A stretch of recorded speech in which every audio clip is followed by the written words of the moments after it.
W. Hell yeah. Ready. Green. What the copy? Right foot down. We got to go, Brad. Unbelievable, man. Way to keep your hand in it. Holy oh boy. Oh boy. Yeah. What? Yeah. I'm done with it. It's your pace. Set sail. Steve, you look beautiful. Doing great. Ridiculous, man. Holy. You see that?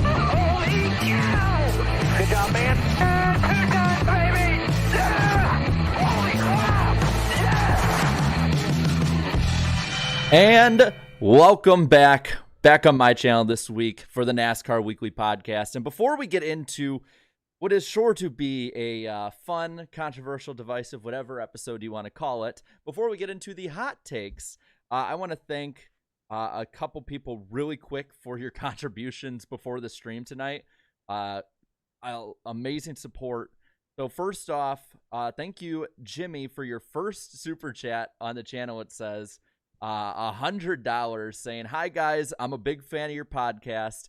I thought the race from this past weekend was great because there were no stage breaks, because I think the racing is better that way, and keep up doing a great job with the podcast." Well, thank you, Jimmy. Thank you. Thanks, Jimmy. Thank you, Jimmy. Thank you so much. And we'll talk about that definitely. And then also thank you to Eric W. for 10 gifted memberships. We'll get to the rest of the super chats, members, everything like that later tonight. But I'm joined tonight with the usual panel, the three co-hosts here. We got, let's see if I can do this right for one. Darian, Eric. Hello. And then, yep, nope, that way. Danny. Danny's right there. So. But let's roll right into this while we're going at a pretty fun pace with it. And Darian, lead us off on what you think the biggest hot take from this week should be. So Daniel Suarez clearly made a giant fool of himself post-race, running into the back of not only his teammate in total frustration, but also Alex Bowman, who is once again the points leader. I know Danny's happy. Yes, and in the process, there were some crew, some NASCAR officials around him and stuff. Extremely dangerous, and was fined $50,000 and docked no points. However, I don't think that penalty is severe in the slightest. Pit roads are they're already dangerous enough as is. When the race is going on, and post race, everybody's just sort of relaxing. They're letting their guard down anyways. And then you have Daniel Suarez bumping into the back of Alex Bowman, and even afterwards, I think Alex Bowman was even pointing to the official like, "Hey, you almost hit that guy," basically. So, in my opinion, I think these penalties need to be upped to multi-race suspensions. Yeah. All right. You got to learn somehow. You have to learn the hard way. You got to learn the hard way somehow. Pit roads are extremely dangerous as is. And if these drivers are going to keep putting the lives of crew people at risk, then I think that'll send them a strong message never to do it again. Yeah.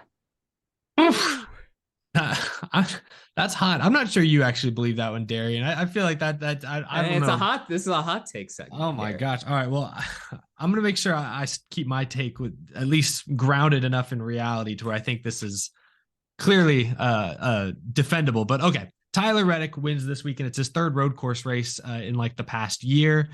He's great at road courses. We wondered last year if maybe it was just he drives a Chevy, Randall Burnett, but he comes over to Toyota, a manufacturer that kind of struggled on road courses last year. And if you look at Sunday's results, they really weren't in contention outside of Tyler Reddick, and Reddick immediately gets a win. So it's clear he's the most valuable piece of that pie. I'm ready to say that Tyler Reddick is the best road course racer currently in NASCAR. And yes, that does include Chase Elliott. I think he's easily top three. I think the only other two even in the conversation are Chase Elliott and AJ Allmendinger. And I hate to dock Chase in a week where he didn't even run. Like if Chase Elliott was healthy and racing, maybe he would have been competitive and right there with Tyler Reddick throughout the day. But Chase Elliott didn't win a single road course race last year. In the next gen era, it's Tyler Reddick 3, Chase Elliott 0.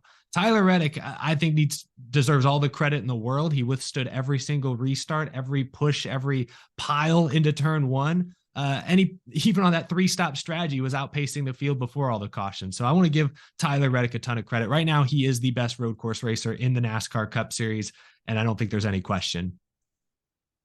My hot take is these drivers right now have no respect for one another in the garage area. And in fact, actually, I went to a pro fishing tournament this weekend where I saw more respect for the competitors there than I think we're seeing in the NASCAR garage right now. I saw these competitors in the Bassmaster Classic literally just high-fiving each other, giving each other a hug, just talking about their day afterwards in the media center. And then at the end, there was competitors who were eliminated from the tournament in the stands, rooting on their fellow competitors, knowing that they had lost $300,000 and some guy was going to win it, but they were still showing great sportsmanship. So right now, I think there's more respect for pro fishermen than there is for NASCAR drivers right now.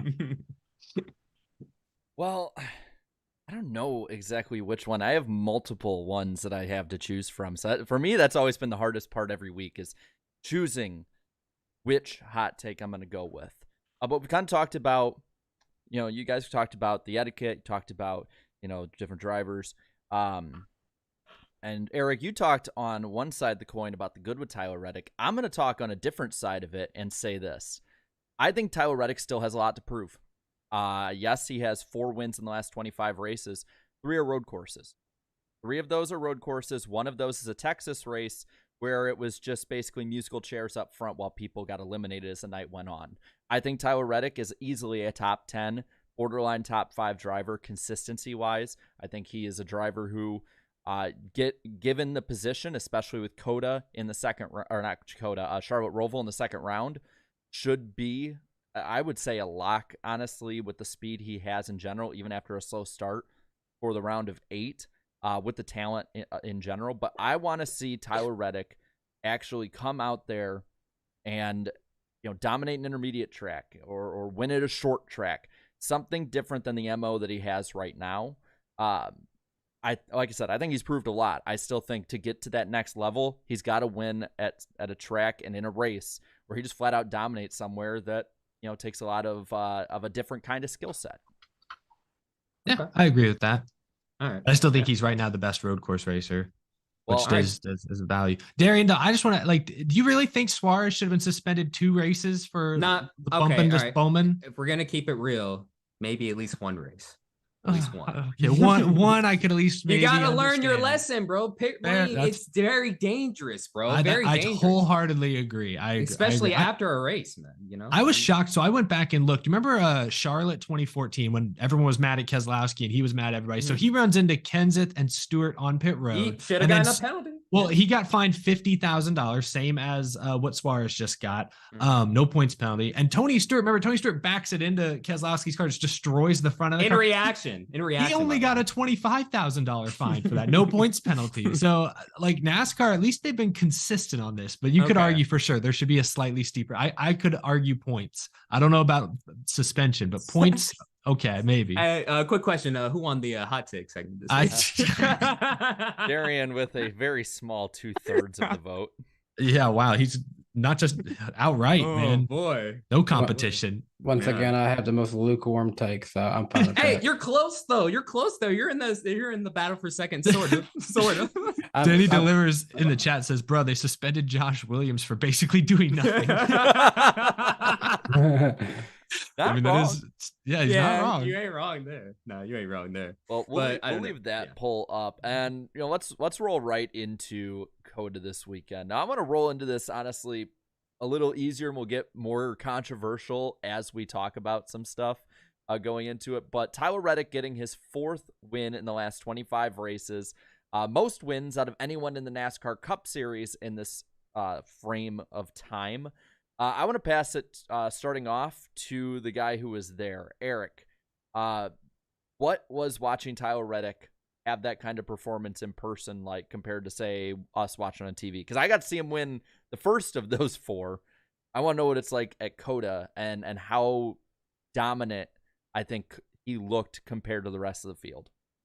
He was clearly one of the fastest. I tweeted actually on Saturday after qualifying, I'm like, dang, I'm going to regret not picking Tyler Reddick, aren't I? Because even though he didn't get qualify on the pole, you could tell he was right there. And long runs, race pace, he was going to have what it took. But even watching it in person, you could tell, okay, he's fast. Between he, Byron, Alex Bowman looked pretty good. Daniel Suarez, I think Chastain might have been up there early. There was someone else as well. But there's 3 or 4 or 5 cars that you're they're all, I can't tell who's truly the best. Where Reddick began to separate himself is when he made that first pit stop. He pit earlier than everybody else. He was on a different pit strategy than most of the rest of the top 5. And then when they cycled back through, he still took the lead back from Byron. I think what happened was Reddick had pit.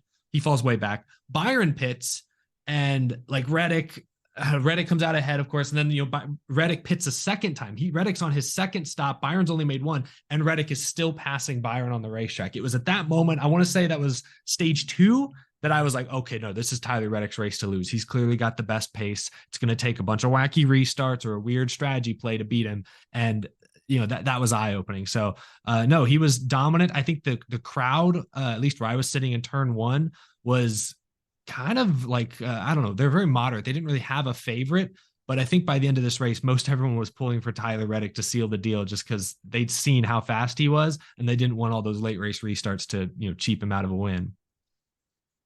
Darren.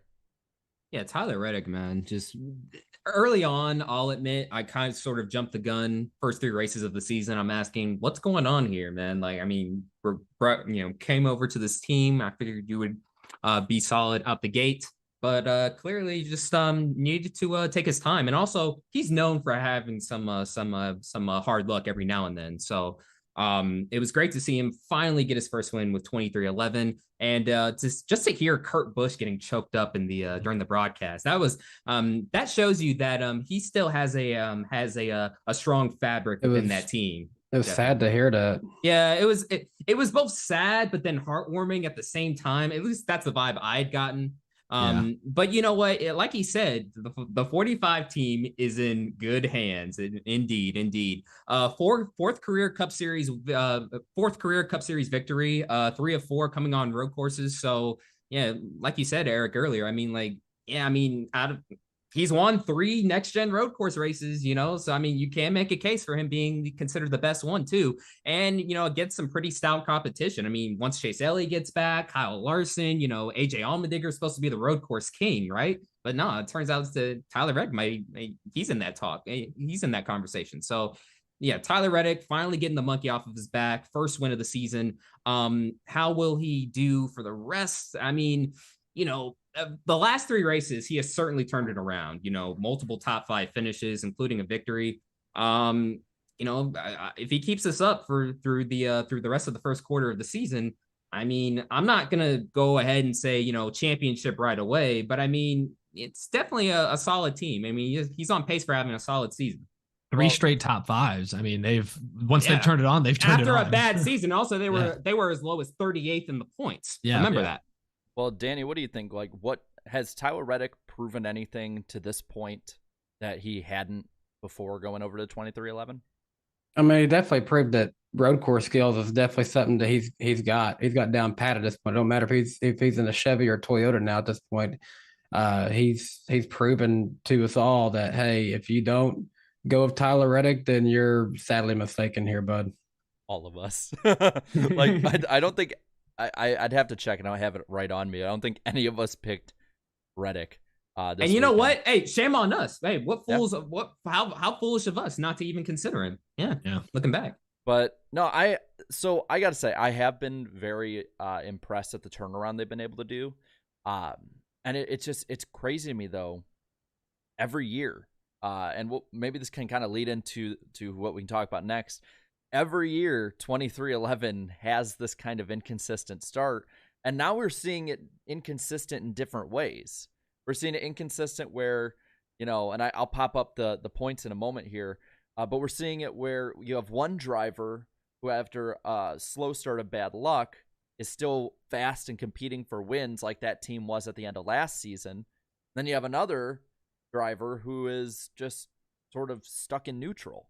So I think this kind of leads us into the Bubba Wallace. This will be the first little bit of I guess controversy that is completely unneeded. That's been I feel like this the frame of Sunday. Controversy that's unneeded, and starting off with Bubba Wallace. So yeah. Bubba Wallace, I believe, had an oil line break or something. There was fluid on the track behind his car It was a similar incident to what happened with Kyle Larson at on the Indy Road Course last year. I think there was a similar break, right? Well, I don't think we ever confirmed anything broke on Larson's car. I think we Oh. basically determined that he just forgot to hit the brake. Like he just had like a weird Really. Remember, I just remember Hendrick said nothing broke in his car, and it was like that was very odd. Like that was Yeah, it was weird. Wow. Never mind. I don't know what happened to Bubba because obviously it happened on the farthest end of the racetrack from where I was sitting. I was trying to see on the big screen what was going on. I was listening to PRN, I guess, and they were speculating, and I don't know if they were confirmed that, yeah, he had like an oil line break and maybe that the oil coming out of that slipped him up and it caused him to slide. But then Bubba's reaction afterwards, calling it a rookie mistake, makes me think that he kind of just messed up. Like he just, I don't know, lost focus. Who knows? I don't know. That's what has me confused. There were cameras on cars behind him. There was clearly fluid on the track, whether it was from him or another car. Okay. But yeah, he does that post-race interview. I believe he had said, like, what was the exact quote he had said? I remember. Yes, well, first off, he said what happened, and then he says, trying not to go down the slippery slope of self-doubt right here. 2 weeks in a row, making rookie mistakes, 6 years in the Cup, need to be replaced. Walks away. So can I? Yeah, go ahead. Go for it. I can tell you want to go for it because I'm gonna probably just continue a thread that I had basically started saying last year, I think. Okay. So early this season on the podcast, I called all three of you out because I'm like, why do you guys have Bubba Wallace in your playoff predictions? Super speedways, that's it. Yeah. Oh, okay. I looked at he won Kansas. Looked at Kansas. I thought he'll improve. That's where I thought Reddick would get in, honestly. See, here's the problem though. Okay. Forget that this is even, Bubba Wallace and stuff. Just look at the stats on paper. Okay. Look at the stats from the past 2.5 years. We've been talking about this 23 team. Okay. This is the year, right? We're in year 3. Tyler Reddick just had a phenomenal weekend. Now, granted, road courses are his thing. They're his thing. But it was such a crazy weekend for 2311. On one side of the garage, Tyler Reddick had the weekend of his life. On the other side, it seems like Bubba Wallace is at one of the lowest points of his career. And I don't think I'm overreacting in that assessment because what driver has ever said publicly that they need to be replaced? I'm drawing a blank. I'm personally drawing a blank. I've heard drivers publicly say, "Oh yeah, we don't deserve to be running up front. We don't deserve to be in the playoffs. We'd be wasting a spot," aka Tony Stewart 2011. But I have never heard a driver say publicly, "We need to be replaced." Look, I'm all for keeping it real. I'm all for criticism and stuff, and especially self-evaluation. It's all about self-evaluating yourself. Analyzing your flaws and your pros and your cons, that sort of thing. But to hear somebody just say on national TV that they need to be replaced, I mean, Bubba Wallace already has enough haters for all the wrong reasons as is. And to me, you just gave more ammunition. You gave more fuel. You put more fuel on the fire by saying that. Just because, you don't have to blurt out every criticism that you're thinking in that moment. And especially when it looks like it was basically just, one of those mechanical failures in this case, So this is, like I said, a continuation of something I had started. I remember, I believe it was Nashville, I want to say last year, where I came on to the show. Pit crew, after the pit crew blow up. Yeah. Right? And he just blew up and went to the garage and I remember coming on here and I remember the chat a lot, and a lot of you guys might do the same thing again, but I remember I got flamed for saying that he needs to fix the attitude and the emotional issues yesterday. And then we had the stuff with Larson, and we've had little emotional outbreaks his entire career, and emotion's fine. Emotion is fine. It's when you say something like that, I have to think from a crew and a team perspective. A team that is 21st in points, already 54 points out of the playoffs. What kind of tone does that set going into the rest of the season? Because I'm looking at the moment at the teams that are out right now. Suarez, McDowell can do well. Gibbs has been pretty good as a rookie for the most part. Allmendinger with road courses. Jones can turn it on. Briscoe, we've seen him. There are plenty of capable drivers that are either around or below him in points who could win. Eric Almirola won just a random race at New Hampshire last year. So, and you got Chase Elliott coming back, who I'm assuming is going to get the waiver. There's no reason to think he wouldn't. So you have a team that already is probably a full race back or more of whoever they're going to have to fight for that final playoff spot. Probably going to be a must-win team by, if they don't win Talladega, honestly, because of how inconsistent they've been. And that's the message you send to them. To me, Bubba Wallace, and I've said this time and time again, when stuff is right, like it was from, late summer up until about, honestly, Las Vegas last year, that he is one of the best top 10 drivers in the Cup Series when that team is on. When he has the equipment under him, you look at Michigan, you look at Kansas. I was there at Kansas. He beat some very capable drivers for that win. But when he is at his lowest, when he's at his lowest like this, is he necessarily wrong that he should be replaced? Because he's more of a detriment to that team when his mindset's in this place. And also, than when it's not. Sorry.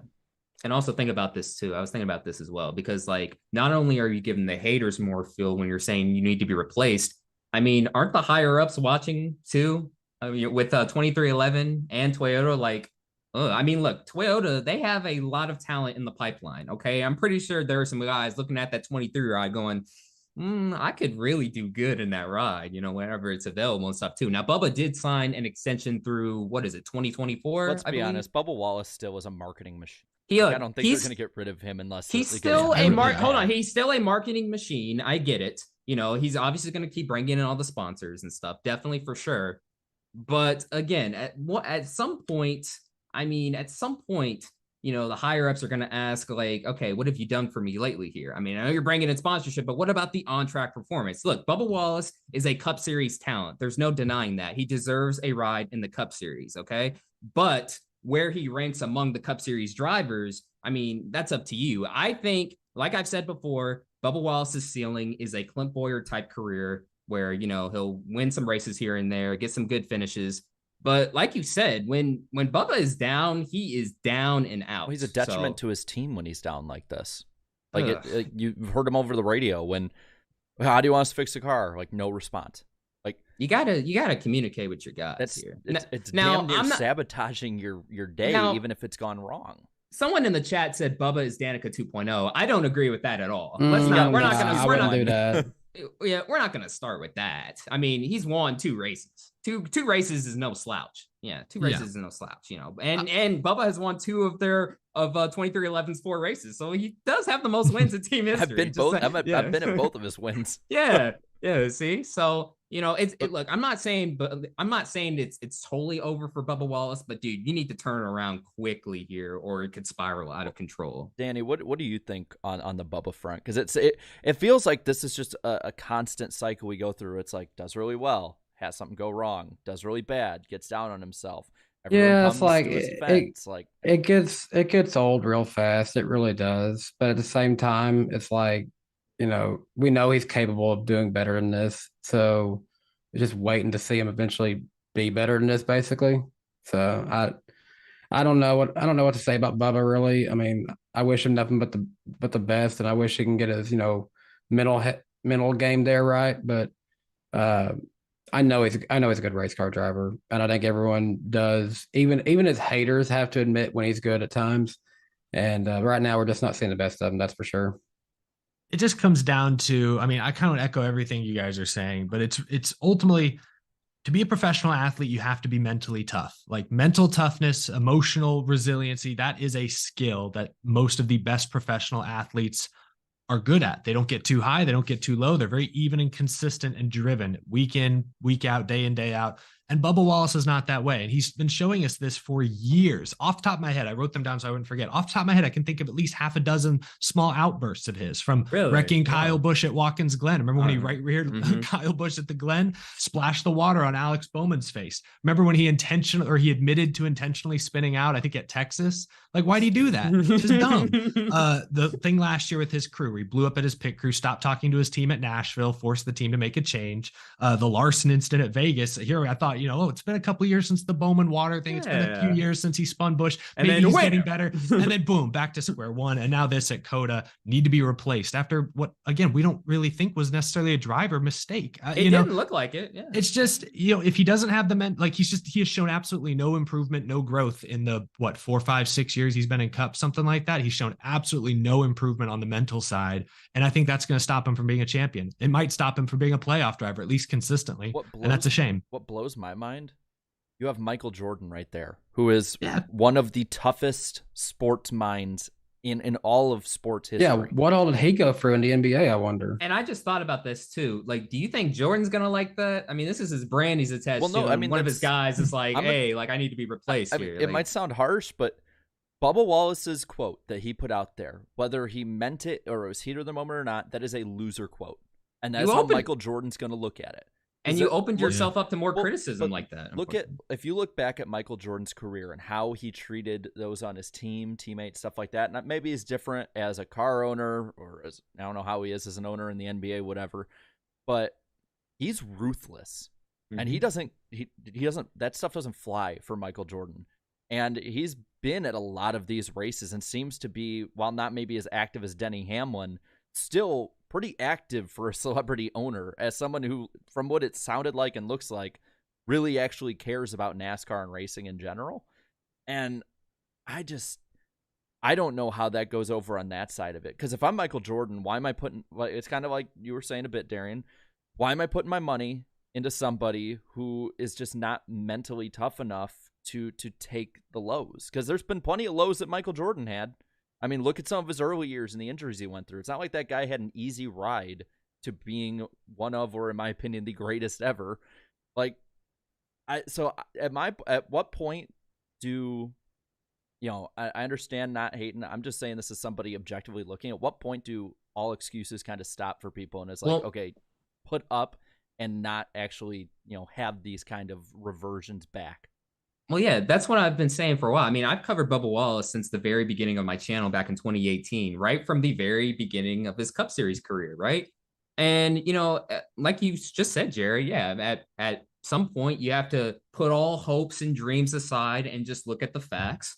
And right now, I mean, he's down and out right now. But really quick, I want to end the Bubba conversation on this note as well. So obviously talking about mental health and stuff too, like I think, and I can relate to Bubba Wallace in this, all right? I have mood swings, okay? Some days some days are high, some days are low and stuff too. So I totally understand where he's coming from too. Now, granted, I'm not a Cup Series driver, so I can't imagine having mood swings and having to prepare week in, week out, physically and mentally to compete in the highest level of stock car racing in America, right? So I have to ask, he was recently married, do you stay off of social media just entirely, just leave it up to your team? And also, who are some of the male role models in his life too? Because this is also something Bubba Wallace has been public about too, and I'm going to go here. He said this publicly, so I think it's totally fair. He does not have the greatest relationship with his dad, even still to this day. Who is that male role model in his life too? Now, granted, I know he's a grown man and stuff, but having sort of a father figure here and there, I mean, it can help us all out too. So I would like to think that, look, lean on guys like Michael Jordan, lean on guys like Kurt Busch, lean on guys like Denny Hamlin to help you get through this tough time too. Because look, Denny. Maybe not him, but you know what? Being honest, it was you're right. But in conclusion, Bubba, it was just one weekend. Okay, dust yourself off, get back on the saddle, because that ride and your talents are capable of making the playoffs if you put a full season together. And he's got some good tracks coming up. It's just one win. Well, actually, no, not even a full season, just a win. That's it. That's all it takes. It's just one win at Kansas or Talladega, and you're back in it. Okay, I don't think it's as easy. Winning's that easy, but yeah, I get what you're saying. Yeah. But kind of moving past this a little bit, I want to talk about something now. We talked about a bit of positive, went to a bit of negative. I want to go back to the positive really quick, or at least what's been perceived as positive. And it is no stage cautions in this race or any race this weekend, at least not intentionally a stage caution, although it seemed like the Xfinity race they were trying to with at the top of the hill. But, you know, I guess I'll pass it to you again, Eric, since you were there. What was the difference in experience? What was it just like it was before with no stages, like pre-2017? How was the atmosphere more at the track? Because I know, at least from what I saw, people were going nuts about it. I don't know if anyone was like going nuts about it, but I think people in general were positive. It did get confusing. And I know even on TV, it was probably a little confusing at the end of stage 1, how that was ending. But I know in person, I was lost. I thought they were running a full lap. When they restarted, came back around. I was like, okay, I was even writing notes in my phone. Like, that's the top 10. And then I looked on Twitter and I'm like, oh, wait, the restart was the end of the stage. So, you know, that's just chalk that up to, you know, not having the big screen right in front of me. Clearly it was, you know, some lack of information when you watch a race in person at a road course and you can't see all the way around. Fair enough. But other than that, I liked it. It presented for more strategy. Again, this race was shaping up to be a great strategy finish between Reddick and Byron and others. They're saving fuel. Who had saved enough? Suarez was charging through the field. Had he saved enough fuel? I was loving how this race was ending, and it probably doesn't end quite that way, or wouldn't have been shaping up for that kind of a finish if stage yellows were still a thing. I'm glad that who won the stages? Byron, I think, won stage 1, and Reddick won stage 2. Yep. And those are the two fastest drivers all day. They deserve the stage wins. Deserved. They didn't have to forfeit the stage wins to get a better restart position. I'm glad. So that, in that respect, I think no stage yellows worked flawlessly this first time. Look, I've seen enough. All it took for me was one race weekend. I'm not exaggerating. I've seen enough here. This is not one of my hot takes. Now that I've seen it happen, you know, it's been proven officially that, you know, NASCAR can conduct stages without throwing out, you know, one of these BS stage yellows here. So I don't want to, I personally want them gone everywhere. The race flow all weekend was absolutely fantastic. It was great seeing straight up organic racing again. It felt like the good old days. Of NASCAR growing up here too. It's just, okay, like you call a caution when there's actually a need for a caution. So I am all for having every race not having stage yellows, but I would assume the TV partners might feel otherwise. Really quick about that poll. I meant stage yellows, not stages. Sorry. Oh, okay. I'll say this. What I enjoyed about it was the fact that honestly, like before we went to, and we'll talk about this in a bit, before we went to Infinity green, white checkers, it felt faster. It honestly was only a little bit faster, but that little bit made a difference. But what I liked about it is that honestly, I thought it helped the Fox broadcast feel better because it felt like they could actually get into a flow during it of what the strategies were and cover them. I'm not saying it was a perfect broadcast by any means. It wasn't like 2005 Fox, but I honestly didn't mind it. They had issues, yes, but it wasn't that bad. And I think the race flow itself helped with that. And what I liked about it is that there were drivers who did try and risk getting stage points at the detriment of their race. And until that first, that Keselowski caution, like I believe one or two of them, like it shuffled them back in the pack, and others who elected to give those up, they managed to get up through the pack. And I think it also, what it helped with too, is I think it did help with passing with them more spread out. So they weren't having to keep getting bunched up and people get spun out for no reason, everything like that. So I personally would do this. If you can't do it everywhere, at least implement it in places that it's strategy heavy. I've said this before. I'll say it again. Pocono, Michigan. If they bring back the Brickyard, do it there. Maybe some of the intermediates that are strategy based. I personally would love to have this everywhere, but I think this is a great start. And I know that the NASCAR shill account in the chat's going to be really happy. Great choice, great. NASCAR. Everything's great, no matter what. Yeah, I liked it. NASCAR show's got to be approving of everything. Yeah, that's my new favorite, like one of my new favorite Twitter accounts, and just accounts in general. No disrespect, I like it more than Jar Jar Binks. Oh, the disrespect! Damn, Not you had to even call close. it Jar Jar. Damn, You had to go there. I love head. Jar Jar. I I love that. Jar Jar, man. Come on. I loved the no stage yellows at the road course. I'd be okay with them at the super speedways as well, like no stage yellows there. Intermediate tracks though, I'm still fine with stage cautions. I'll just be honest. If they get rid of them, that's fine. If they don't, I think that's also fine. Can I ask why though? Just why? Why well, would you want to give one, I think I've watched some of the broadcasts, but I watched the YouTube broadcast afterwards that didn't have any commercials. So I don't know how the commercials felt, if the commercials were maybe a little more intrusive or not. If this saves us at least one or I guess 2 full screen green flag commercial breaks a race, I think that would make a pretty noticeable difference, especially at certain racetracks. But also, I'll just be completely honest. There are times that Pocono, I'd rather have a restart. I'm tired of, 8 seconds between first and third. I'd like a restart after 30, 40 laps. Sue me. I wouldn't mind it. I feel like the car has been racing better though than the car that true. was impimplemented with. That's why I would love to see it be given a shot, for that reason too. Yeah, that's why I'm 50-50. If you'd asked me 3 years ago with the high downforce package, I would have said, no, we need restarts. We need restarts with that car. With the current car though, no, I'm 50-50. But that's what I'm saying. I could take it or leave it at the intermediates. I'm okay if they stay. They probably will stay at least for this year. But if they want to try something new next year, I'm all for it. Yeah. Now I want to save the end of the race for the end of what we talk about. So we're just gonna keep jumping back and forth in time. It's it's a fun time travel movie here. Let's go over really quick to the first of many penalties, one way or another, whether they're taken away or given, that we will see today. Good. And that is starting out with Daniel Suarez versus Ross Chastain and Alex Bowman. So after the race, and actually it's funny that you can actually see my reaction live because somebody sent me it right after it happened, and I'm like, oh yeah, he's just coming through the, oh, that's boom. I don't like that. So Daniel Suarez had a great day for the most part, running up front, and before that caution with Brad Keselowski that we keep talking about, he was charging.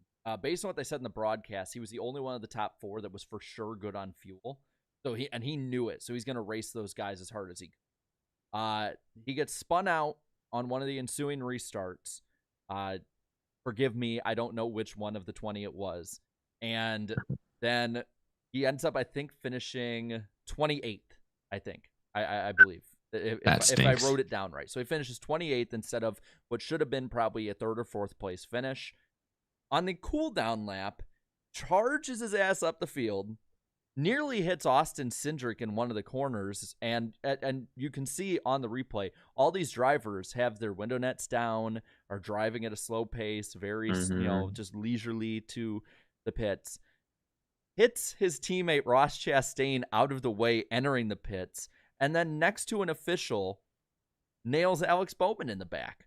And for this, NASCAR has deemed that he will be $50,000 lighter, but will not have any points taken away. Now, Jeff Gluck had pointed out that Ty Gibbs was fined $75,000 and 25 points last year for a similar incident at Texas. I think the points were owner points on the Cup side.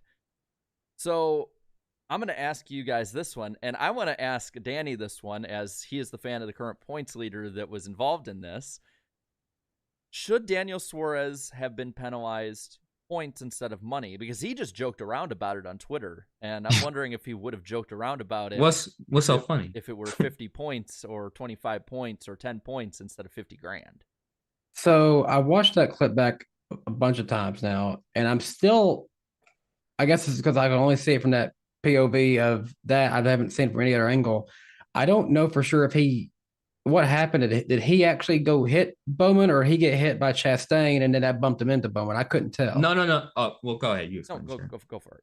Oh, okay. So basically, he ran into Ross Chastain. He hit Chastain, and that's why I thought, did Chastain hit him? No. Then he went past Chastain and then went to Bowman. It was two separate incidents. Two separate. So he was basically telling Chastain, "Get out of the way. I'm going for him." Well, he was mad at Chastain too. So he's mad at Chastain. He was mad at Bowman first, and then Bowman pointed him to Chastain. Yeah. Okay. Now it makes a little more sense. Okay. Yes, he should have been. He should have been penalized because that was right in the busiest area of pit road. There were so many crew members. Depending on where they're at, there's media people down there too. So all kinds of people were at risk at that point. And yeah, I think the penalty is fair in this case. Do you think points? Should they have added points or just the $50,000? It didn't impact the race, so I say just the money. See, I agree actually with Danny. I think $50,000 is fine. I think if they wanted to go points, they could have. But you mentioned Jarrett, the Ty Gibbs deal that was $75,000 and 25 owner points. That happened under green. That was Ty Gibbs swerving at Ty Dillon on pit road during the race. Ty Gibbs last year got fined $15,000 for basically doing exactly what Daniel Suarez did this weekend. He bumped into Sam Mayer entering pit road after the Martinsville race had ended. And then, of course, they got out and fought, but that's not what the penalty's for. They only fined him $15,000 for that because, Xfinity Series, they scale down the penalties the fines are always lighter in Xfinity. So I think the $50,000 is consistent with what they gave Ty Gibbs last year. I think it's consistent with, like I said, what they gave Brad Keselowski in 2014 for running into people after the race. I think we could argue the penalty should be steeper. I think maybe they should at some point change the rulebook to include a 10 to 25 point penalty for something like that. I would welcome that because it is, as you guys have all said, it's very dangerous to hit people on pit road when there's defenseless media, crew, officials standing around. But considering how they penalized drivers in the past 10 years or so for this type of deal, I think what Suarez got was consistent. Look, it's consistent, but I mean, look, I said in my hot take thing, I don't think it's enough, dude. Again, pit road is dangerous. These are not toys. These are grown men. You know exactly what you're doing. Okay. And then also too in the video, I mean, he hit Bowman at a certain angle where he got a little loose there. You know what I'm saying? Like, I mean, there was a crew guy who was close to all of the action there too. So I mean, look, you never know with these kind of things though, man. I mean, look, I know some of y'all were laughing like, oh yeah, Darian saying a one race suspension. I'm like, well, they're not taking away any sort of points. So I mean, what, just a $50,000 fine for putting some people at risk? Like, I don't know, man. I mean, I feel like personally we might be going down a slippery slope here. Maybe. We might be going down one here because I don't want, it's just pit road it's so dangerous enough as is. And then after the race, everybody's just relaxing, adrenaline's coming down and stuff, and then you have that afterwards. Like, I don't know, that type of stuff just rubs you in the wrong way. At this point, it's kind of sucks that the guy who's involved in this is Alex Bowman, because you ask his fans, they're not sure what to say because their guy just got 100 points back. Oh yeah, true that. But look, if they're not going to take any points away, then I'm like, okay, so what? Just a $50,000 fine, a cash money fine here? Like, I mean, does that send enough of a message? I'm not sure, but only time will tell. That's I think where I'd be fine with money if it sent the message. You see over and over again these drivers keep doing things that are pretty much out of NASCAR's control. I mean, when you look at what NASCAR in the last week has had. They had a really honestly, I think race of the year caliber race go awry because the drivers couldn't control themselves. They couldn't get control of the race. Then after that, you had drivers on pit road doing that kind of stuff, putting people in clear risk. And then today, we'll talk about it after the first half of the show ends. They had a penalty taken away. NASCAR has no control in how NASCAR runs NASCAR. And it's clear at this point. I think they need to send a message that they're the adults in the room. Like, the drivers obviously have shown they cannot control each other. And I think this is just going to lead right into the end of the race talk. Yeah. But the drivers have shown they can't control themselves. They've shown a mentality of, well, he did it, so I'll do it, which I don't know about you guys, but I stopped having that mentality, and granted, different than competition versus real life. I stopped having that mentality about, fourth grade. So, like, at one point does NASCAR step in? It's going to get to the point where somebody is going to get hurt or worse before something happens. That's why I would say, I think a 10-point penalty would hit a lot more than a $50,000 fine, because it not only affects Daniel Suarez, it shows Suarez's actions affect everybody on his team. Everyone's at a detriment for his stupid decision making.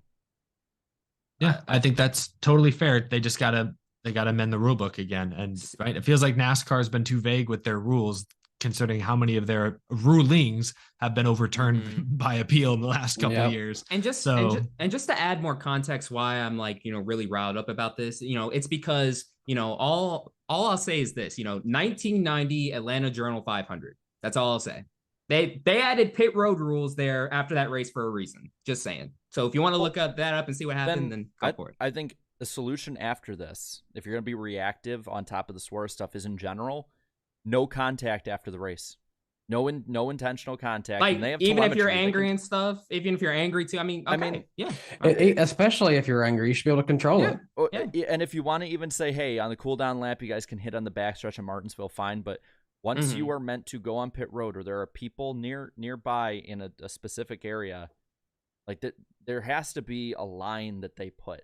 Whether it's a line on the track, it's the commitment line. Yeah, maybe you cannot have contact after the race past the commitment line of pit road. Like if you, it's stupid they have to say that.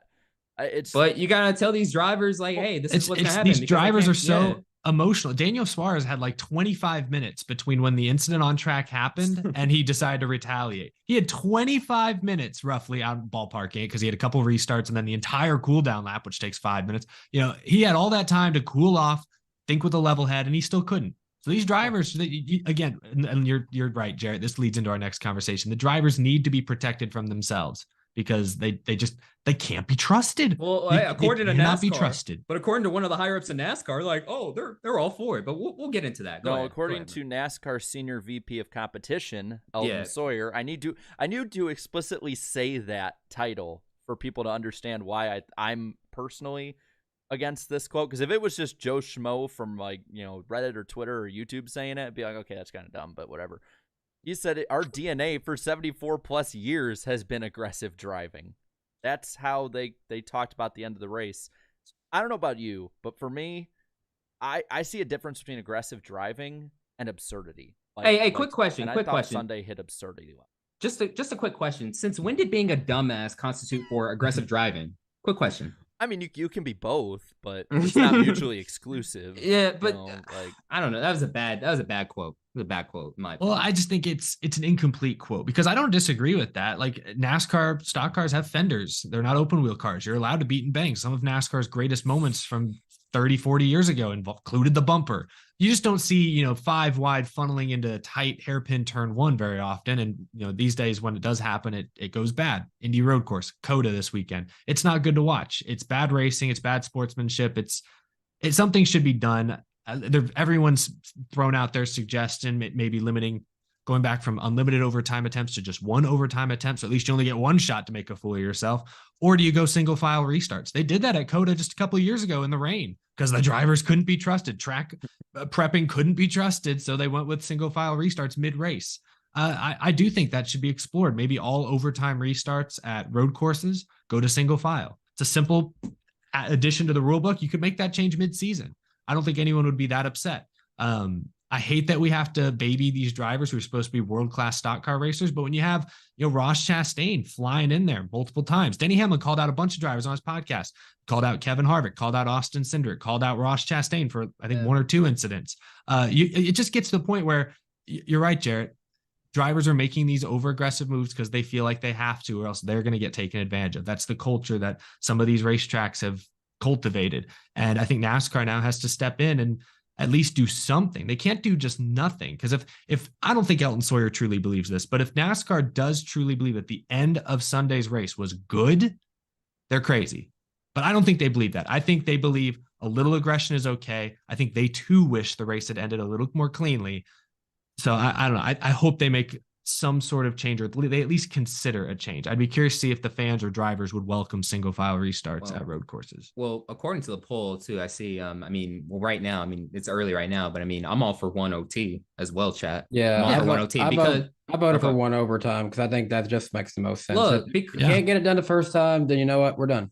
At this point, yeah, and at this point too, once you get into like the 3rd overtime, you're just like, oh, come on. Like I don't think I've ever watched a race where I've watched like a 3rd overtime finish and go, yeah, like this is exciting. At that point, I'm just like, man, come on, let's get this over. These tracks are just way too big to be doing that. Yeah. If we're at Bristol, sure, let's have 5 overtimes even, but not on a road course. Oh God. I personally I think I'm going to go on the far old head range of And this from you. I know where you're going. It's a cultural problem in the sport. I mean, when your champion last year, Joey Logano, was the poster boy for diving in 5 wide, knowing he's not going to make it at the Indy Road Course and crashing half the damn field. At what point do And you Chastain step in? finished second that year as well. Well, The other poster boy. Chastain, from what I saw Denny Hamlin talking about this, like Chastain was stopped on the track, and then as soon as the yellow waved, sped off. He finished what, third, fourth? Fourth. I don't want to be a hater, but Chastain dove bomb twice into turn 1 on 2 of the late race restarts, punted Bowman Bowman, Suarez, and Truex out of the way. And then, he did what you said. He waited until the tow truck got there to pull away. I don't know if that was on purpose, but it was highly suspect. They got the telemetry. It's all I'm going to say. NASCAR has access to all of this stuff. And at what point do you look at all of the stuff that NASCAR has enabled, because they are enablers in this, and say, at what point do you say they want this kind of chaos? This is what they want. They're okay with it because we're talking about it. We're having these kind of talks all the time. Drivers are, and there's really nothing being done, whether it's road courses, whether it's aggression at super speedways, whether it's, taking each other out at a short track, which, a lot of times these things can be fine. I personally am on the side of, if we have to have an overtime, make it 1. Go the scheduled distance if these drivers can't be trusted to take care of each other. Because they did. Early in the race, they went through there over and over again, even as it got later in the race, and didn't take each other out like this or dive bomb it. I'm sorry, I don't see drivers 10, 15 years ago doing this as much, even on these. Oh, absolutely not. No, absolutely and not. Your point about NASCAR enabling is correct to the extent that, the next gen car is tougher. You're not worried about a tire rub like you were a couple of years ago. And then also the winning you're in, how valuable wins are now, and this, when you get to the playoffs, how valuable just points are in those final 10 races. They have the format, the playground that the drivers play in now has enabled some of this culture, some of this bad attitude, if you will. So I agree. I think it is now NASCAR in their best interest to step in and rein in some of the monster that they've inadvertently created. And maybe it was on purpose. I think, and we all said this on the show, when NASCAR, announced the next gen and said, hey, it's going to be carbon fiber, it's going to be this, that, it's going to be a little tougher. I think we all are like, hey, that sounds good on paper. We're tired of guys getting tire rubs, on silly restarts 12 laps in. This was an unintended consequence. I'm not sure NASCAR foresaw, is that even a word? 5 wide pile drive restarts at COTA with this new car, but lo and behold, it's an unintended consequence. Times change, rules should change as well, or procedures should change as well. So I didn't see what the final poll results were, but if it's 1 overtime at road courses, if it's single file restarts, I would welcome either of those changes at specific tracks. Yeah, so 1 overtime. 50% said 1 overtime, 22% said single file. Again, these are just what people want the most. 16% say leave it as is, and then I'm in the vast minority of 12% saying go with the scheduled distance. I would say also, Ross Crashdane also makes a good point in the super chat. Yeah, the problem is turn 1. Like, think about the 2 tracks that we've seen this problem present itself most glaringly. Indianapolis Road Course was not built for stock cars; it was built for open wheel cars. And COTA was also built for Formula One. Both of those tracks were never intended to be NASCAR tracks. That's where the problems have popped up. So it is partially just we're on race courses now that allow these problems to persist. And what I'm worried about too is, it's still Indy Road Course to go, and the Chicago Street Course has at least 2 of these corners. I'm not saying that I'm bringing it up as a valid point. Yeah, because NASCAR is going to be on a huge stage in front of people who have never seen the sport before, and I'm sorry, but the end of that race and what that potential can be is just going to reinforce every stereotype. These are idiots that just turn left, and when they get on anywhere else, they can't drive. And these are, and I think we all understand and respect these are some of the best drivers in the world. But when, guys like Kimi Räikkönen get out of the car and are like, that was stupid. And Jenson Button was like, Jenson Button really didn't say it was stupid. Jenson Button was silly. More like, basically silly. Yeah. But for the most part, he had a phenomenal time. But I mean, when we're spending all week, cheering on these drivers from every other discipline coming in, and then they come in and they're like, this is overboard. Like, we can't ignore that either. Yeah, exactly. So because you know what I would love? Exactly. I would exactly love this. It's in like 5 or 6, 7, 8, whatever years it may be. I would love to go to a COTA race and be like, oh yeah, I'm going to watch Lewis Hamilton drive the 91 car today. Oh, but that'd be cool. But I don't think somebody like somebody at his caliber or other people, if they see that, are going to be like, why the hell would I want to be in that? Why would I do that? When I could run anywhere from 1st to 40th all day, and it won't matter Well, because some idiot will take me out in a crash.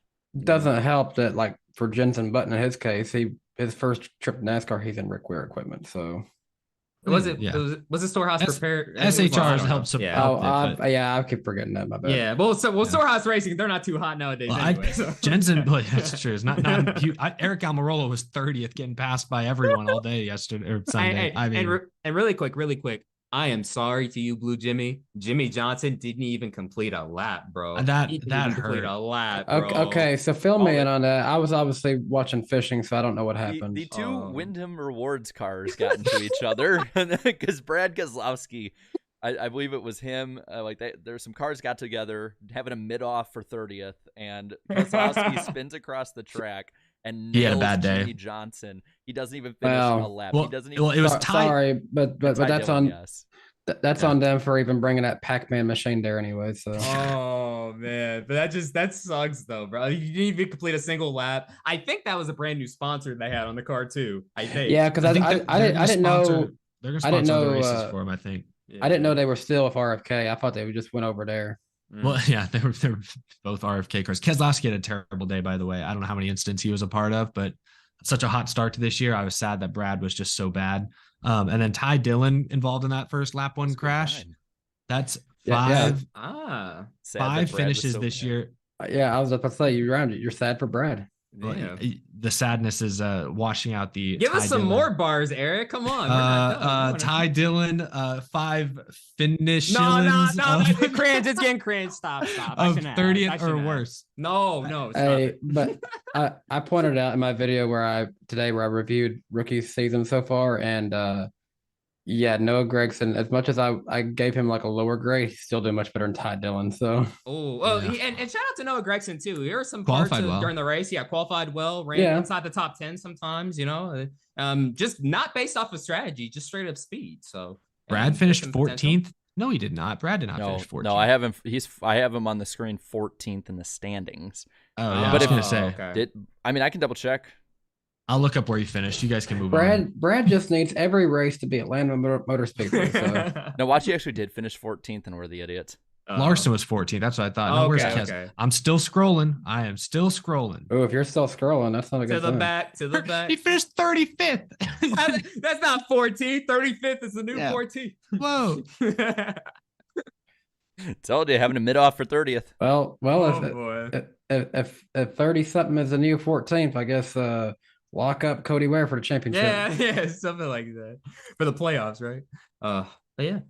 But I think that about covers where we are with that. Now, there's one other part we'll talk about with the Cup weekend and the weekend overall, and then I don't even know what this is, but after we get through that, Danny has an interesting stat for us with this.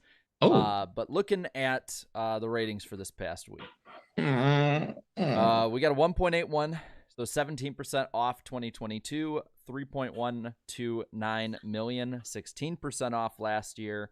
Now the HUT levels, which I believe is like houses that have televisions. It's like, it stands for like homes using TV or something like that. Is down 12% across America this year and this weekend. So not necessarily showing that it's good, because still even removing that, it's still down like 4 or 5%. But it's I don't know. It's interesting to put on there. So maybe not the end of the world necessarily. Maybe another showing that NASCAR needs to evolve in this next TV deal with Fox and NBC in many ways. 585,000 were watching in the key demo. 19% of this year's crowd versus 20% last year, which was 751,000. So down about 170,000 in the key demo alone. Xfinity was down 25% from last year, 815K to 1.07 million. And then trucks were only down 3%, which is only like the difference of like 20,000 viewers. So Danny, what's the interesting stat? Yeah. I'm genuinely curious. So I ran all the numbers here. We had 3 point. Oh, can you keep that up? Oh, I thought you had the stay ready. Hold on, gotcha. Okay, so we had 3.129 million viewers for the Cup race. Okay. Then we had 815,000 for the Xfinity race. We had 697,000 for the truck race. I calculated all that up. That's 4,641,000 views across all three of the races this weekend. Nielsen is where that data comes from, correct? Yes. Also reported by Nielsen, 2 days on Fox and FS1. The Bassmasters Classic combined for 4.5 million views, right up there with NASCAR this weekend. And that's not counting their online views that they had. You could watch online stuff on Saturday and Sunday and Friday as well. Can we count So the some- Saudi Arabian streams in NASCAR's then? Well, NASCAR's international audience definitely got a boost this year from the drivers that were racing, but we don't know what those numbers are. I'm just now. Granted, this is their biggest fishing tournament of the year. It's like the Super Bowl, but still, that's where NASCAR was this weekend, on the same level as bass fishing. Damn. Hey, damn. I didn't even know they would pull in those types of numbers. Wow. I should have expected it. That's a good stat. That's a That's a good That's stat. really That is a good. good stat. That's a I really should've- good. I should have predicted it. Bassmaster literally just released that like a few minutes ago, so I thought that was interesting. Oh, well, thank you for sharing that stat with us. That was very interesting. By the Every way- week that we, I'm sorry, go ahead, Derek. I just want to say, by the way, just because people always ask in the chat, that does include all streaming. Yes. So Mhm. just I want to put that out there, so they're not disregarding YouTube TV, Fubo, XYZ, everything else. Yeah. As far as I know, those numbers are just from the Fox and FS1 stats. It's not going to come from the Bassmaster.com stuff. Okay.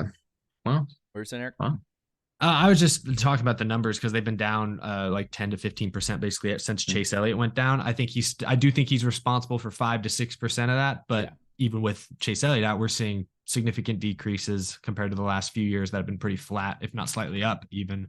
And I don't know. I think there are a number of factors why, but I think more than anything, NASCAR just with this new deal, every week that goes by, I feel more and more like they just need to bite the bullet and go almost full on into the streaming side of things, because that HUT number going down, I mean, that's consistent year to year. And you look at a lot of other sports, I think there's a lot of NCAA basketball games that still beat NASCAR this weekend. mhm. They were also down though, still year over year significantly. I just think in this country with so many different pieces of entertainment grabbing our attention, trying to get our attention, it's like football is like can't miss. Everyone's talking about football. Everyone's going to watch the Super Bowl. Everyone's going to watch the It's NFL a year-round playoffs. sport.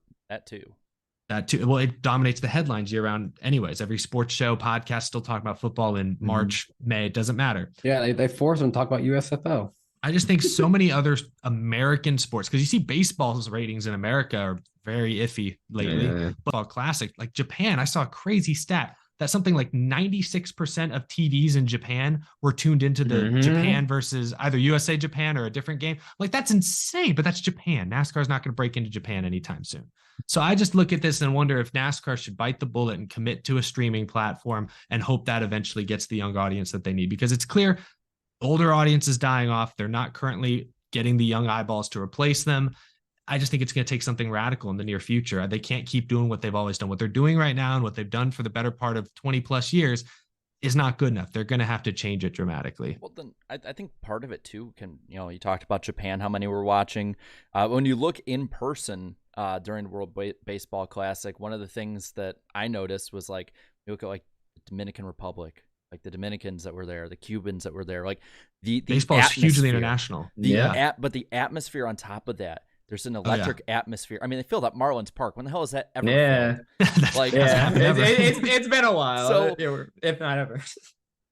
And I'm not saying this is something to necessarily rip on and say that this is why NASCAR is having issues with this, that, or whatever.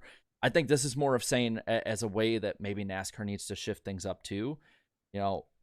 Maybe part of it is also just an American culture problem too, in the sense that it doesn't seem like outside of big international giant events or giant events in sports in general, we get that electric excitement from an event. That used to be the norm in NASCAR. I mean, when you go to races, it feels that way. How do you capture that feeling that it is at the race? and get it on TV better, because they seem to have it before with crowd noise, not crowd shots, crowd noise, like and making it feel faster. Whereas like a lot of these static camera shots do not make the action feel fast. Yeah, makes the cars seem a lot slower than they actually are. I think there's a lot of things that add to it, but I think if building a culture of showing, one, how cool it is to be at these races, two, how fast and electric these races can be. I think, and not electric in that way. And like, I have to preface that now. I feel like that's part of the solution, because if was it, you said 96% of people in Japan it was something had it, crazy, yeah. And you see these international, like people from all over the world coming to the World Baseball Classic. To me, that proves a couple things. One, it proves baseball's not dead. I think that it just needs to be seen in a different lens, and I think that's maybe part of it with NASCAR. I mean, when you look at the F1, how F1 is viewed versus NASCAR, it's because it's brought something different in a lot of ways to America with motorsport. That doesn't necessarily mean you need to make a Drive to Survive for yourself. It just means you have to show this in a better and different way than you have for now 25 years. The teams and drivers. If you do make a Drive to Survive, don't stick it on USA where no one will see it either. During Thursday Night Football. The teams and drivers just there needs to be more content than what's on the racetrack. You know what I mean? Like I don't know why every driver under the age of 32 isn't on Twitch or Instagram live once a week. Like, I don't get why they wouldn't do that. I don't understand. F1 drivers are F1 exactly. teams, and I don't know, these F1 these F1 teams content is pretty top notch on YouTube and Twitter. Everywhere. It can't just be like high quality content's great. Eric Almirola has been doing his YouTube channel for a couple of years now, and they put out some very high quality videos. But nobody's gonna watch Eric Almirola. There's that. Well, there's a little bit of that, but it's more just NASCAR. The stereotype is it's a billboard. It's super corporate, super capitalist. And I think younger people, I think people our age, our generation, corporate stuff does not appeal to us whatsoever. Like F1's able to sneak the corporate BS everywhere. They're able to still get away with it. But I think the drivers, I think the personalities come off as far more genuine. Anything NASCAR seems to produce, whether it's for their own YouTube channel, whether it's that show for USA Network, whether it's Racing Wives, whether it's whatever they're doing with Alex Weaver and Mamba Smith, and I love them. They're great. But whatever they're putting out on their social channels just feels way too corporate. What they're putting out on their broadcasts, between tons of full screen commercials, between, hey, we're back from a commercial, but here's the Toyota onboard, it's all way too corporate. And I think 20 and 30-year-olds just immediately tune that out and they dismiss the whole property. So I just think the teams and drivers do need to take the initiative. They need to create more content and platforms for themselves that feel more genuine, that speaks directly to their audience, makes that connection. It's not hidden, but like I was on Twitter today and I saw Justin Allgaier tweeted, hey, I'm going to be in this racing space, like answering questions about this stuff. I'm like, oh, great. Oh, it was all sponsored by Xfinity. It was Xfinity putting out a tweet saying, come meet Justin Allgaier in the Xfinity racing. I'm like, no. You can plug the sponsors later, get the audience, build that connection, and then put on an Xfinity hat. No one will notice. You know what I mean? Like it'll work. And so I just think you could start there, just less corporate BS. I think the drivers and just the sport needs to come off as more genuine. It's oversold right now. Yeah, and I can agree with what Eric said. I mean, it's been so long now at this point, so I don't care to say this. When I was helping out with a little bit on the backseat drivers thing back in like 2020, I mean, they had to step in, like kind of tell me, hey, you can't say this, you gotta tone it down on this. Yeah, they're very much like keep it by the book and play by their rules a little bit, and it comes out too corporate. I think that's why a lot of people tend to watch us, because they appreciate that no one's holding something to our head to tell us what we can't say something. Yeah, that good. Yeah, I agree. Awesome. Oh, I'm kidding. Oh, you good? No, I'm joking. I'm like, they're behind the camera, not holding it to my head. Oh, my bad. No, hold on. I can't see that cue card. Can you? I'll turn it around. Here I was just thinking your. Oh, I was supposed to say stages work. Ooh, see, I thought Riss was in the room for a second. I thought she had just brought you like pizza rolls or something. She's a NASCAR plant, actually. But I think the cue card now is to move on really quick. Darian, what do we have next? I think that's next on the cue cards. And it's time for the poll, the famous Iceberg poll on the NASCAR Weekly Podcast. But gosh, you didn't blow out your mic. Congratulations! Hey, I'm getting better. I'm getting better with this. Let's go. I asked all you at home, what did you think of the 2023 Echo Park Automotive Grand Prix at COTA this year? And 31% of you said this was a great race. 45% said it was good, meaning 76% of you really liked this race in a positive way. Wow. 15% said average, 5 below average, 4 said bad, so 9% net negative. Guys, the first comment was from somebody who I see in the chat right now, and I saw him celebrate on my post-race stream, so I'm gonna definitely feel happy reading this out for him. But is it a positive, negative, or meme from Isaac? Meme. Oh, Isaac. I'm gonna say positive. I'm gonna say Negative. positive. Ooh, In a bad mood. Yeah, split field. I like it. All right. Yeah. Here's what we got. that. He says this. One word to describe the final 12 laps. Chaos. So Meme. meme. I can't tell indeed. if he's mad or if he froze. That's a meme indeed. Oh yeah. You don't need You're to on my freeze. list, Isaac. Isaac, I saw that like right when you put it up on Sunday, so I appreciate it. Yeah. But I mean, if he had known that Bowman was going to come out the points leader, he probably would have been positive. Because I'm pretty sure he's a Bowman fan. Yeah. well, Okay. I'm gonna look at some of these comments because they're pretty good here. So top voted one, once again, Tank Slapper taking up that mantle. Says props to NASCAR for listening to the fans. This race felt natural without stage cautions. Let's just hope that phantom debris yellows don't return.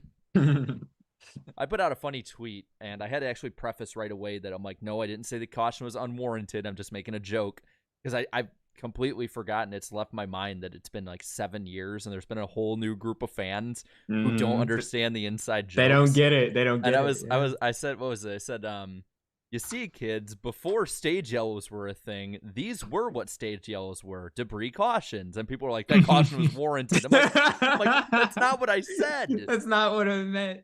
That's not what we meant. But yeah, I agree. No phantom yellows either. If that comes back, we might as well just keep the stage yellows at road courses if phantom debris cautions come back. Please don't. Eric Hoffman says, I loved the cautionless stages. They rewarded good days without disrupting the race. The embarrassing late yellows soured the finish, but at least the most worthy car won. Yeah. Yeah. The best car won. Best car and driver won that day. Mm-hmm. Jam_plays_games says, definitely could have done without the triple overtime, but the race as a whole was nothing short of incredible. I'd agree with that personally. Yeah. Like I yeah. said, I thought before the insanity at the end, I thought that was going to be the race of the year because I enjoyed it that much. And it wasn't just because the yellows were out of the stages. I just had fun with it. Oh, there's Isaac's comment again. Denny Delivers. I haven't read his in a while, I don't think. Or I probably read it last week. I don't know. But Denny Delivers puts, just as you think we have a fuel mileage road course race in stage racing era, society happens. See, that was disappointing because I was like, "Oh, this is coming down to a fuel mileage," and they were like on the edge too because Tyler Reddick and William Byron, I think, had to save one more lap of fuel, and then Keselowski, spun out and stuff. Well, Joey G says, such an incredible race, even despite the slew of late race yellows. So I'm seeing a pretty, like Ross Crash Stain is kind of echoing the same thing. A tale of two races, the first 7/8 and the final 1/8. I like that's a different way to split it up. Trying to go down as somebody's wanting to do burnouts outside of the apartment. If it ain't fire trucks and ambulances, it's some idiot doing a burnout. Let's see. Well, welcome to Middle Tennessee. I don't mind it. It's better than hearing gunshots. Let's see. Log Drive says Bell and McDowell were robbed. Still a great race though. Still positive there. Mm-hmm. Teen Politics, that's an interesting name, says Chris Buescher from P32 to P8. Oh, that's right. He was involved in that first accident. Wow. Mm-hmm. That's right. Good recovery. There were a lot more comments this week. Like usually we get like, a low week in the 180s, usually in the 200s. Yeah, we got like 350 this week. Saw that. Let's see. I'm making sure I can read the last three. All right. I can. So preface, this is not me. This is people that this is society. He's in the gutter comments. These are not his words. He's reading other people's words. Yeah, My name is Jared, and I do not approve this message. I may or may not. No, yeah, no, I'm gonna say not. No. So That's for you to decide. Retweets do not equal endorsements. neither do hearted comments. How very industry of you, Eric. Well, K Massey 2404 says Just that corporate. another potential great race ruined by late race cautions. What a mess. That's honestly not the worst I've read down here. Why did that get downvoted? Yeah, that's a very base comment. NASCAR Shell has 20 accounts. I don't know. Sounds. Bernie D says bad, like in big bold letters, and then says great race before NASCAR overtime. Can we please say goodbye to overtime? I'm sick of seeing the best drivers in stock car racing turn into a demolition derby at the end of every road course race. That got downvoted too? And then the reply is, I 100% agree with you on that. Yeah. Why is it getting? Bro, these Wow. aren't even bad. They're not even bad takes, though. It's just wow. NASCAR Shell must have 50 Yeah, accounts. yeah. What's going on, yo? And then the lowest one is from Not This, saying this race was ... and then Z's all the way across. And then in bold, dreaming of more ovals on the schedule. That was the lowest voted one. He doesn't like Yeah. road courses. Hey, road courses, they're not for everybody, but you know, most of us like them now. So. I'm not gonna read the first response, but it is pretty funny. But so okay. that'll do for the poll this week. All right. So that'll do it for this edition of Matthew the famous McConaughey? of the famous Iceberg poll on the NASCAR Weekly Podcast. Yes, that was a Matthew McConaughey reference. I just thinking saying that'll do, pig, that'll do. The other two races, honestly, they didn't have as many. I don't think of the fireworks as Except for Allmendinger junking Sheldon Creed. And Yeah. that's What's what up we're with gonna that, talk man? about. Come on So, now. My problem with that is that AJ Allmendinger is the best on the road courses. Probably had the best car, or at least one of the best cars out there, and he still took his ass out. You didn't have to do that, bro. You were gonna pass him. You were gonna Just eventually impatient. pass him. But That's you know why what? Tyler Reddick. That's why I have Reddick as my best road course racer. Dinger's third. But you know what? Props to Creed here, because you know what? When you add more context into this, people were like, "Oh, Creed should totally get out and fight him." Even I was like, kind of like, "Yeah, maybe you should." But remember, RCR and Colleague have a whole alliance together. Sheldon Creed did eventually battle back to finish inside the top 10, and after the race, he was like, "Hey, yeah, it was just that was like." Sort of my fault. I mean, wasn't it last year? Wasn't it last year that Austin Hill did he punch Myatt Snyder? I think it was. No, he punched Myatt Snyder. Yeah, he didn't punched they? Didn't they have an RCR agreement too? He flattened him.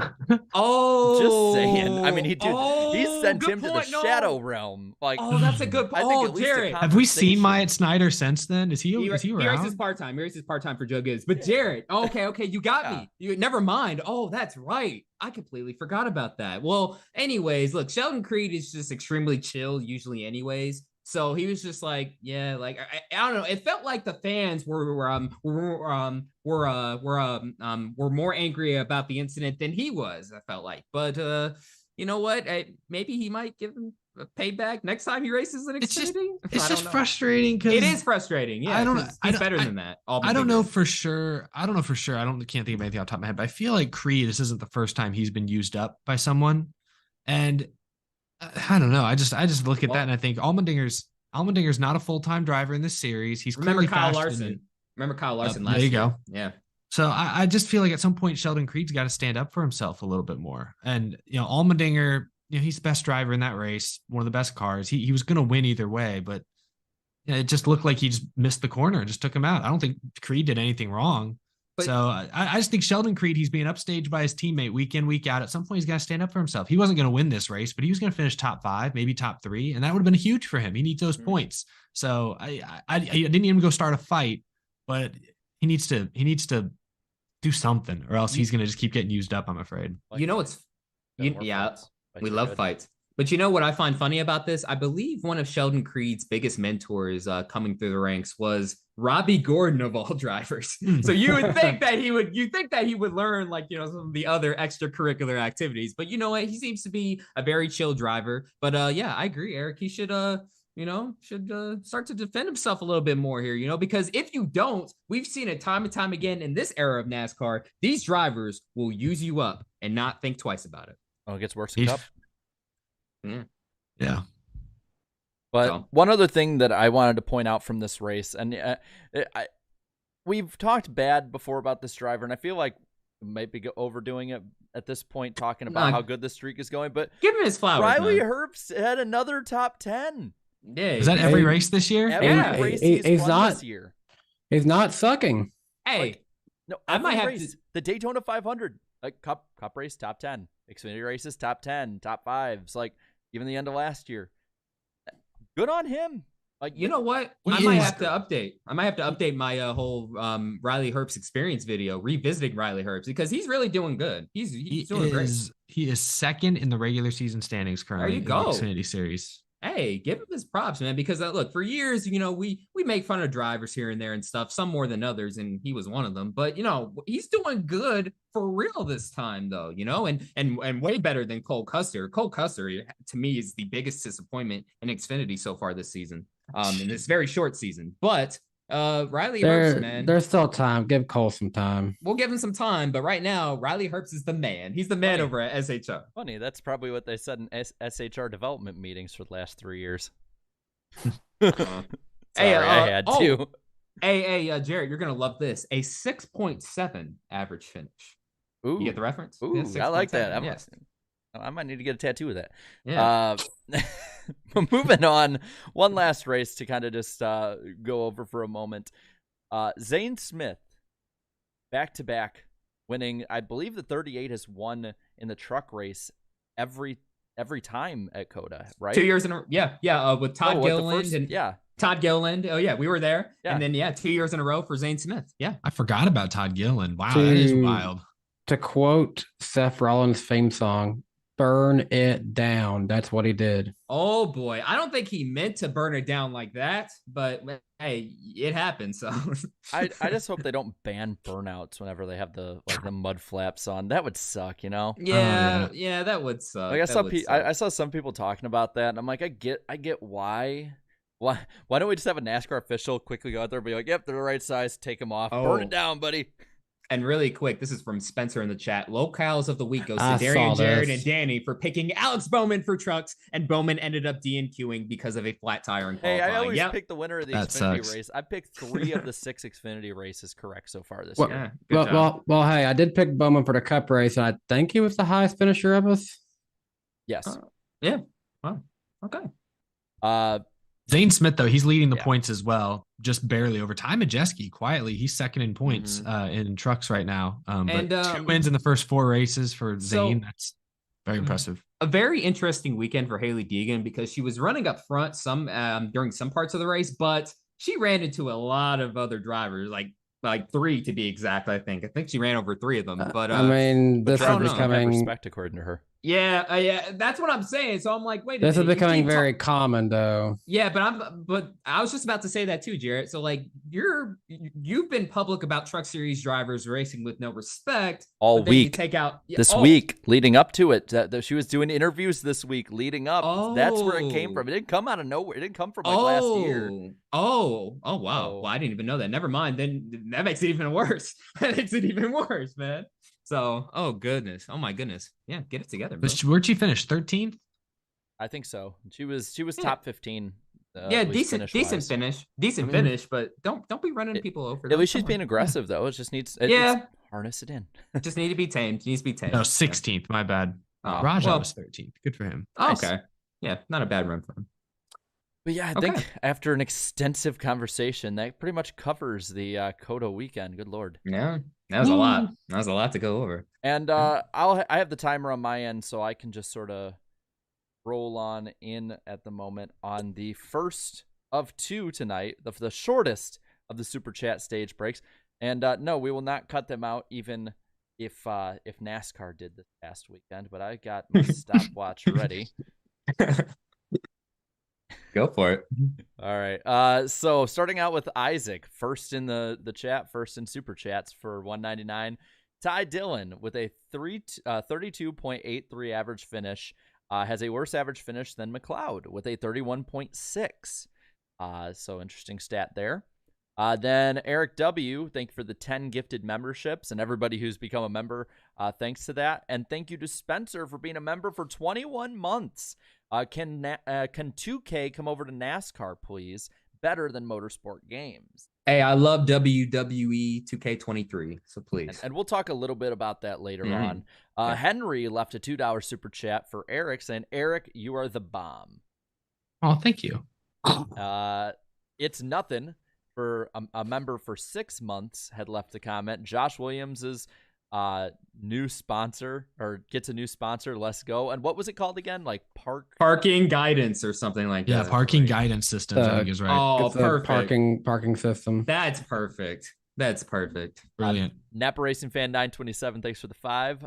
Anyone excited for the PJ1 250 truck race and PJ1 Grand Prix IndyCar races at PJ1 Motor Speedway this weekend? Definitely better than Richmond. Great track. Oh, the IndyCar race, wasn't it pretty good last year at Texas? I think it actually. Yeah, it was. It was good at Texas last year. It was. Yeah, rare. You know, I totally forgot the trucks are at Texas until today.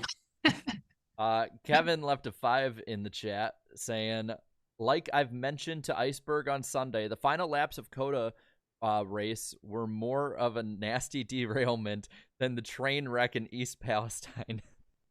Oh, and Danny's Danny's a train guy, so like he knows. Oh, that's like a national emergency. Man. It's bad. God, that's terrible.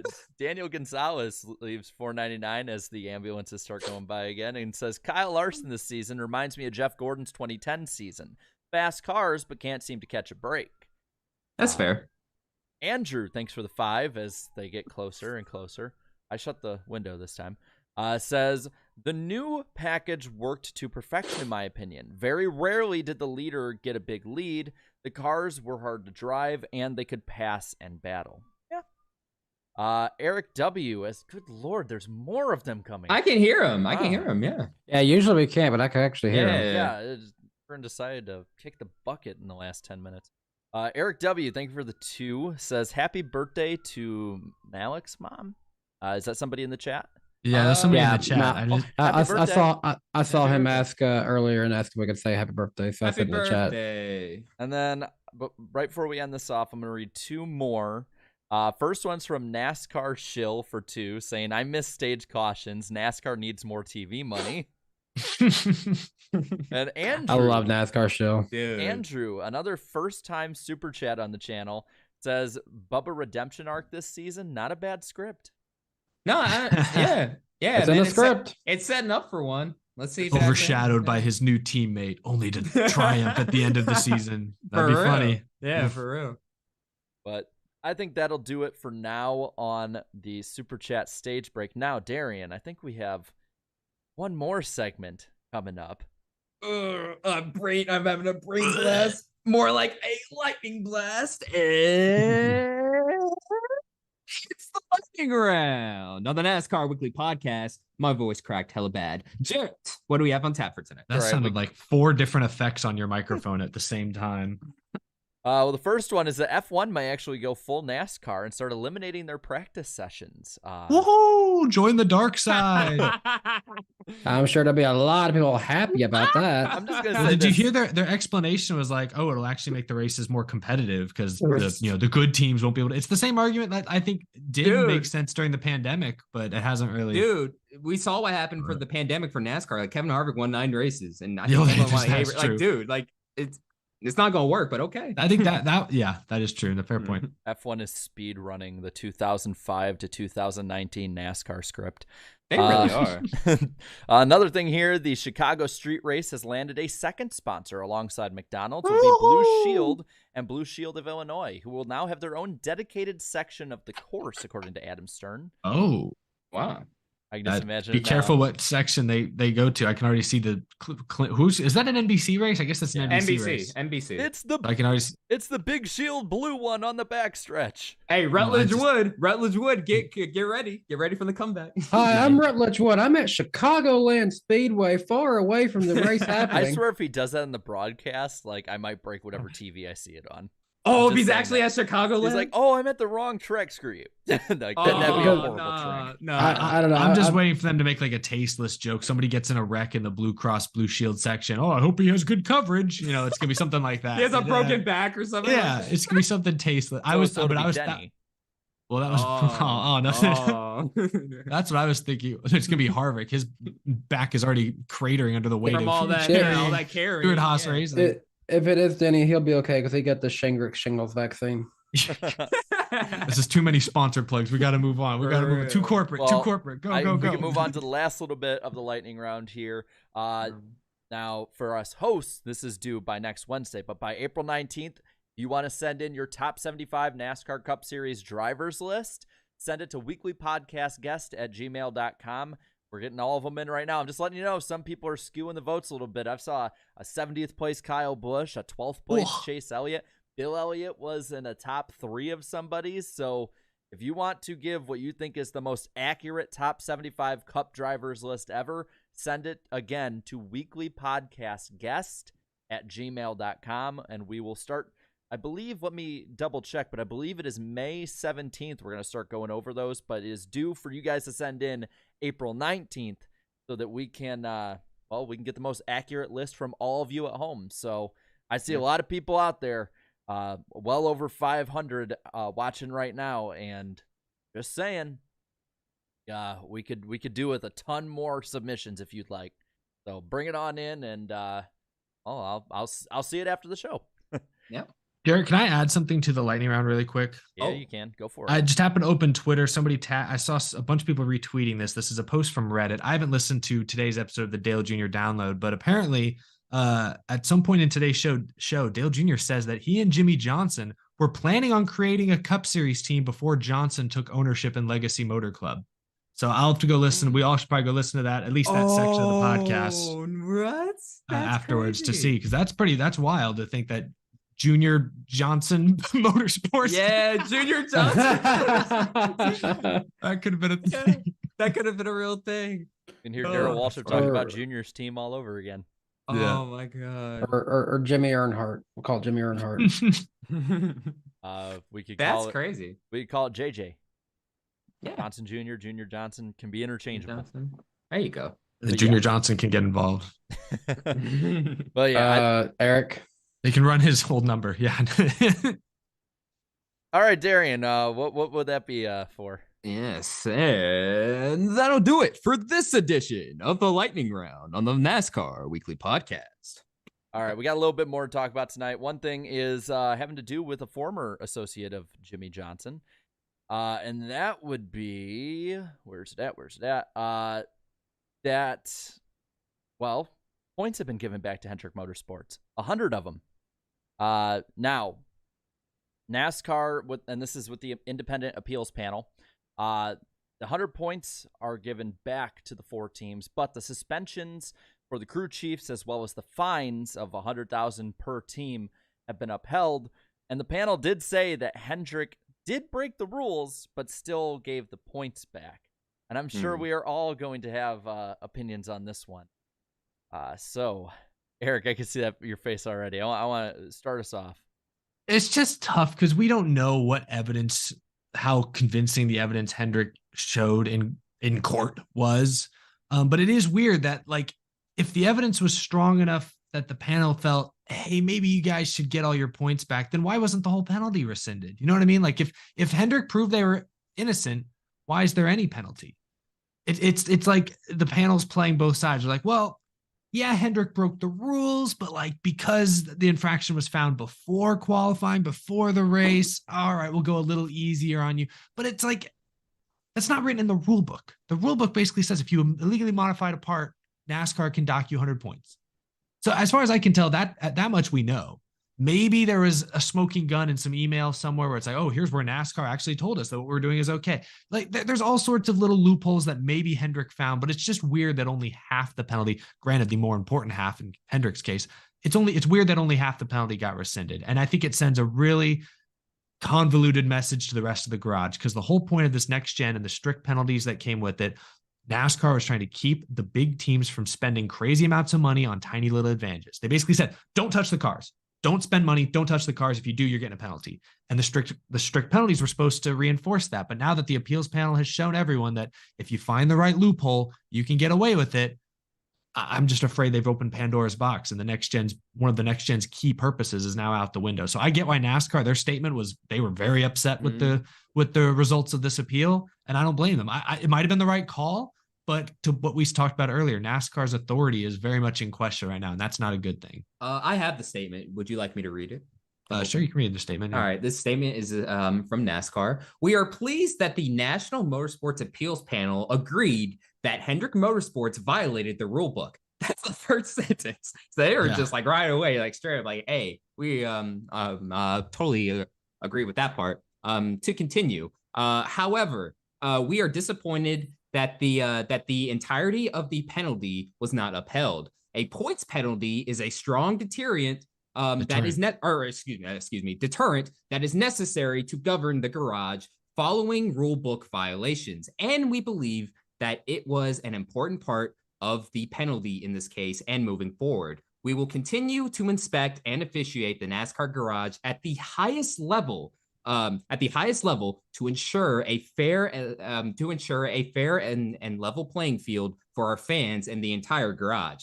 But with this, with Hendrick Motorsport getting the all of their points back, I think this means open season has officially started for a lot of these teams, because I mean, like Eric just said, I mean, if you are able to find a certain loophole, I mean, as proven by Hendrick Motorsports, then you are able to get away with these certain things. But I don't know, like I've seen a lot of debates today, and honestly, I'm not really sure where I stand. On one hand, yes, like, you know, if you broke the rules, you deserve a penalty. But then on the other hand, like, they didn't actually race the parts neither.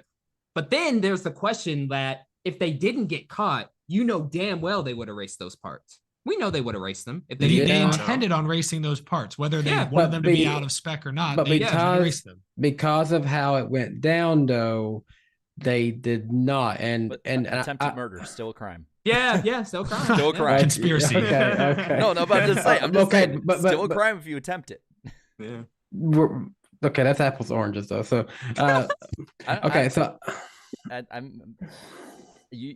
they came there full well with the intention of running it. Just because they got caught at a specific time before does not mean it should be less of a penalty. I'll say this, because, and I said this already for Daniel Suarez's thing. I said he shouldn't have got the points penalty because what happened also did not impact the result of that race. Now, what happened at Phoenix? It was caught, it was taken away. The crew rightfully in trouble for that part. The drivers would not have been a part of that. I don't think it was right to take away their points, and that's where I stand on it. It's still a team sport, though. The whole team is as strong as the weakest link, whether that's caught with a penalty or a pit miscue. I don't see how the pit making a mistake on pit road can not affect a race, but the crew in the garage putting in parts that wouldn't fit necessarily to NASCAR's rule book wouldn't affect it. Then take it from the team points, but don't take it from the driver points. I'll stand on that. No. I'm gonna stand on the hill here and plant a flag down on this.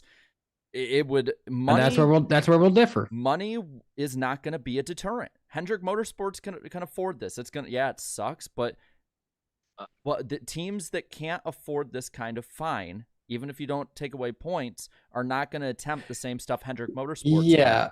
And that's what I've got a video going up tomorrow where I bring up a little bit of favoritism. Is favoritism at play here? Because would we have seen this with any other team? I don't know if it's favoritism as much as the fact that, like I said, Hendrick Motorsports with a monetary fine can get away with it. Like look at Xfinity Series. JRM could get away with a monetary fine only, whereas a team, like Josh Williams' team wouldn't be able to. There are teams that can and cannot push the box because of monetary fines, whereas points fines, in my opinion, level the playing field out. Everyone is hurt just as equally, whether you're racing to be in the top 30 in points, top 16, or a playoff spot from a points penalty. That's why I think points penalties are the biggest deterrent.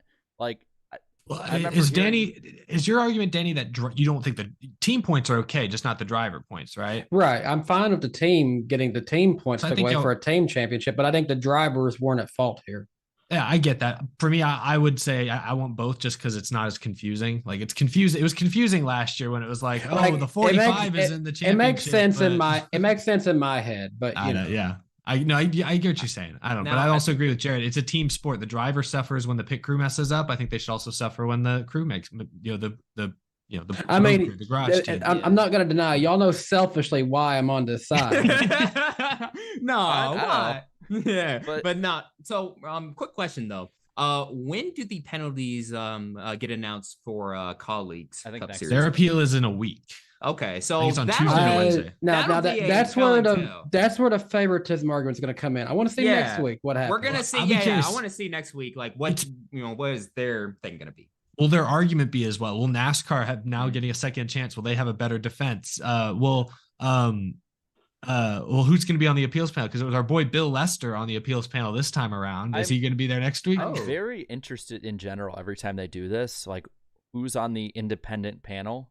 It's like, wasn't an independent panel for one of them like, oh wow, this person's connected to so and so, and like this stuff. Like, yeah, there's certainly maybe some questions. Yeah, I'm very interested because like I do agree. It felt like they were totally politicking this one, trying to play both sides, being like, well, maybe you compromise, and it's like, no, if I'm the person who should be most pissed off right here, right now is Brad Keselowski, because a year ago they got hit with the exact same penalty because they didn't have NASCAR. There's a part shortage. They didn't have enough rear tail pieces, so they tried to repair an existing one, put it on the car. The repairs maybe were slightly out of spec. Something was wrong. NASCAR dinged them. And Keselowski argued, hey, we didn't want to use that piece. We couldn't get another part. And, it was repaired. It was blah, blah, blah. Penalty was upheld. They appealed it. Penalty was upheld. And so Brad Keselowski's one, not the exact same scenario because they did run that in a race. That illegal piece did run in a race. But Brad Keselowski's one who I think is going to be the most pissed off right now. Is there even a rule about running? If there's not a rule about running it in a race, it should be the same penalty. That's what I think. That's kind of where I feel. That's why I think it's weird that they said, oh, you broke the rules, but we're going to go easy on you. Why? Because it didn't run in a race? That's the only reason I can think. Because if they can paper trail it to say, oh, no, NASCAR did communicate incorrectly, then just rescind the whole penalty. Why are we only rescinding, 2/3 of it? That's the way I feel. I will say this for Brad. He said at Atlanta, getting that penalty was probably the best thing that ever happened to him and his team, he said. But at the same time, it improved them. What's this going to do for Hendrick? They're going to think they can get away with it now.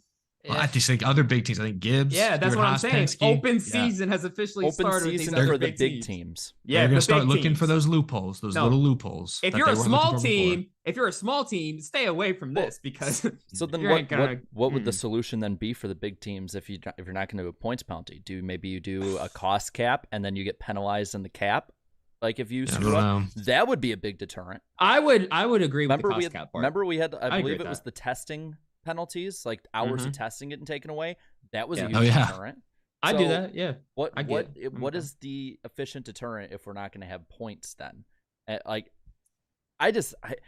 makes NASCAR look like it has egg on its face when every time they try and lay the hammer down, except with Brad Keselowski, it gets turned back. Like look at Jeremy Clements last year. And just Clements.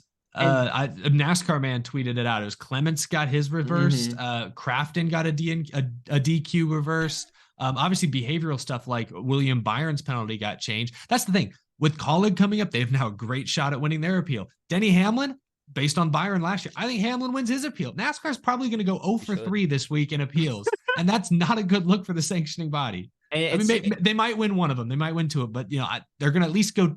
They've at least lost 1. I think they'll lose at least 2. That's not a good look. It's also not the best look today because look, I've seen a bunch of people saying in chat, this was clear favoritism for Hendrick Motorsports, this and that. I mean, because it really isn't. I was just thinking that too today. I'm like, wow, because I mean, you watch racing and stuff, to see, who, the best drivers are, the best teams are. So when fans hear a team has been caught cheating, then they're like, okay, then they need to have a penalty such and such. And now that, they got all their points back, now fans are asking, well, what's the freaking point of this, right? And all the whole narratives of all playing favorites with Hendrick, already a top-notch team, all of these negative narratives for NASCAR just. Yeah, it sucks. And yeah, you're right. Yeah, they probably are going to go 0-3, Eric. You're right.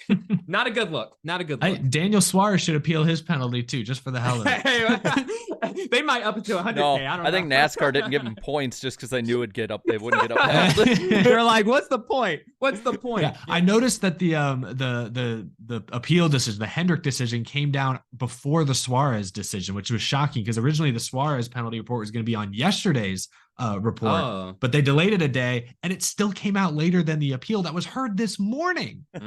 This morning, the Hendrick appeal was heard, and they already reached a decision. So it does feel like NASCAR was waiting before they announced the Suarez Really quick. Lewis Lynn in the chat says colleague has a great appeal blueprint. I think a lot of these big teams have a great appeal blueprint. Can they just? Do you think Hendrick will share their notes? Will they be able to will a colleague be able to copy their notes, or do you think Hendrick's gonna be like, oh no, you got to pay. You got to pay for that. Sure, you can copy. Just make sure it's not obvious that you did.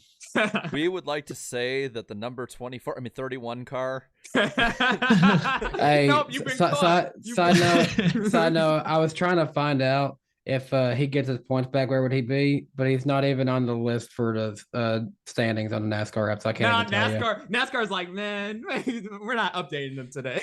They've got Connor Daly 40th of 1 point, and they don't even show Justin Haley. But from what I can understand, Alex Bowman is now the points leader, 15 points ahead of Ross Chastain. Correct? But side note, yes, that's correct, 15 points ahead. But side note for him, that's still cool to see him getting rewarded for such a consistent season he's had so far this year. Yeah, it's good. It's good. Yeah, just tell his team to stay out of trouble, man. And then, because if you do it again, and if they do something like this again, I don't know. Well, you talked about Haley being so far off the points that he's not even on the app. Somebody who's even more in the negative than Justin Haley is Motorsport Games. What a segue. We'll go real quick into this one. So, you won't be able to race as Justin Haley in a game anytime soon. You won't. So there were a couple things that came out. The biggest one being that, shocker, NASCAR and IndyCar's games have been delayed again. I don't see him coming at all. And the thing is that, and I didn't even finish writing it because they didn't even finish any stages really of the game other than basically just a little bit of development. The design stage. It was still in the design stage. The design stage was unfinished. They said they aimed for a September release in their shareholders call, but we also found out this week they reported a net loss of $35.9 million. So yes, there is somebody more in the negative than Justin Haley at this point. Meanwhile, Dmitry Kozgrov keeps giving himself all of these raises and keeps firing people. That was published.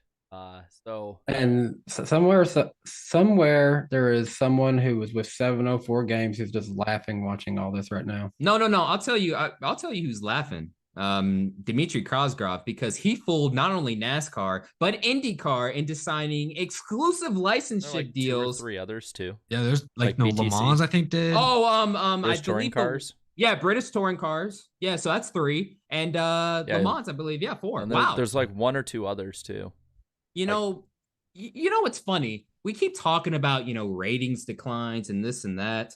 One of the reasons why racing isn't appealing to a broader, younger audience. No video games. You don't have any decent video games at the moment besides Formula One, which has its flaws. I have Thunder 4.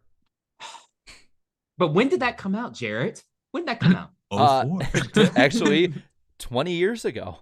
Okay, in 2023, a person shouldn't have to go to eBay and buy a PlayStation 2 just to enjoy a NASCAR video game, or go on PS2 emulator and enjoy it too. I got an Xbox. No, that is a great point. The most frustrating part of all this, and I don't even really play video games that much anymore, but I think I can speak for all 4 of us here. When part of what got us into NASCAR were those EA Sports. That's how we learned the drivers, the schemes, the tracks. And as fun as iRacing is, a kid shouldn't have a kid shouldn't have to worry about an expensive computer and sim racing setup just to enjoy a game. Exactly. It's not as accessible. Everyone's got a PS4 or maybe a PS5 or whatever the new Xbox. And like most everyone who likes video games has one of those.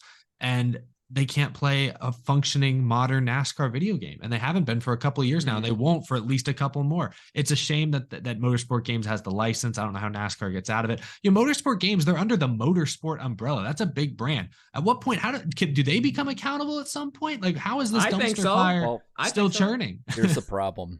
So this contract goes through 2029, and I pointed this out in my video. Yeah, why did they sign it so long? Well, so it was originally it was 704.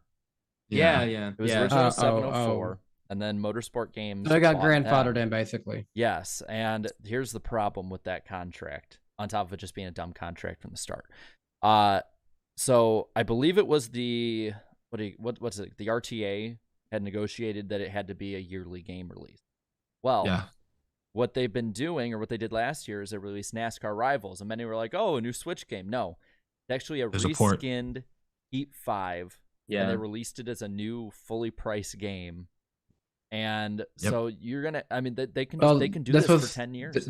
This was like EA Sports back in 2009. They technically made a NASCAR game that final year. It was that kart thing on the Wii. Yeah, I mean, and so it's crazy to me, because whenever the next NASCAR game gets made that's not from them, because I guarantee you, even if the contract runs through, which I don't think it will, because I know I have heard some rumors that NASCAR wants to get out, but it's only been rumors. That's all I've heard. Whether it's I'm going to be 32 when the next NASCAR game not made by Motorsport Games comes out. The last time a universally loved NASCAR game came out was 2006. I was 8, or no 9. I was 9. I will say, Inside Line. Did anybody hate Inside Line? No, I loved it. I enjoyed it. But even that was 10 years ago. But I mean, it's not to the level of, the NASCAR Thunder and, NASCAR 2005 Chase for a Cup, just a totally different beast, My point is, if you had told me at 8 years old, hey, you're going to be in your early 30s before you even have a chance at a game this good again, I don't think as a kid I could comprehend it. But even now, if I was told, yeah, it's going to be like, 20 years or so before we have a good game, possibly. It's sad. And what it's done is it's made this huge void where there's a huge void of kids and fans in general who are not going to go on iRacing, because it is much further along in gaming, sim, whatever you want to call it.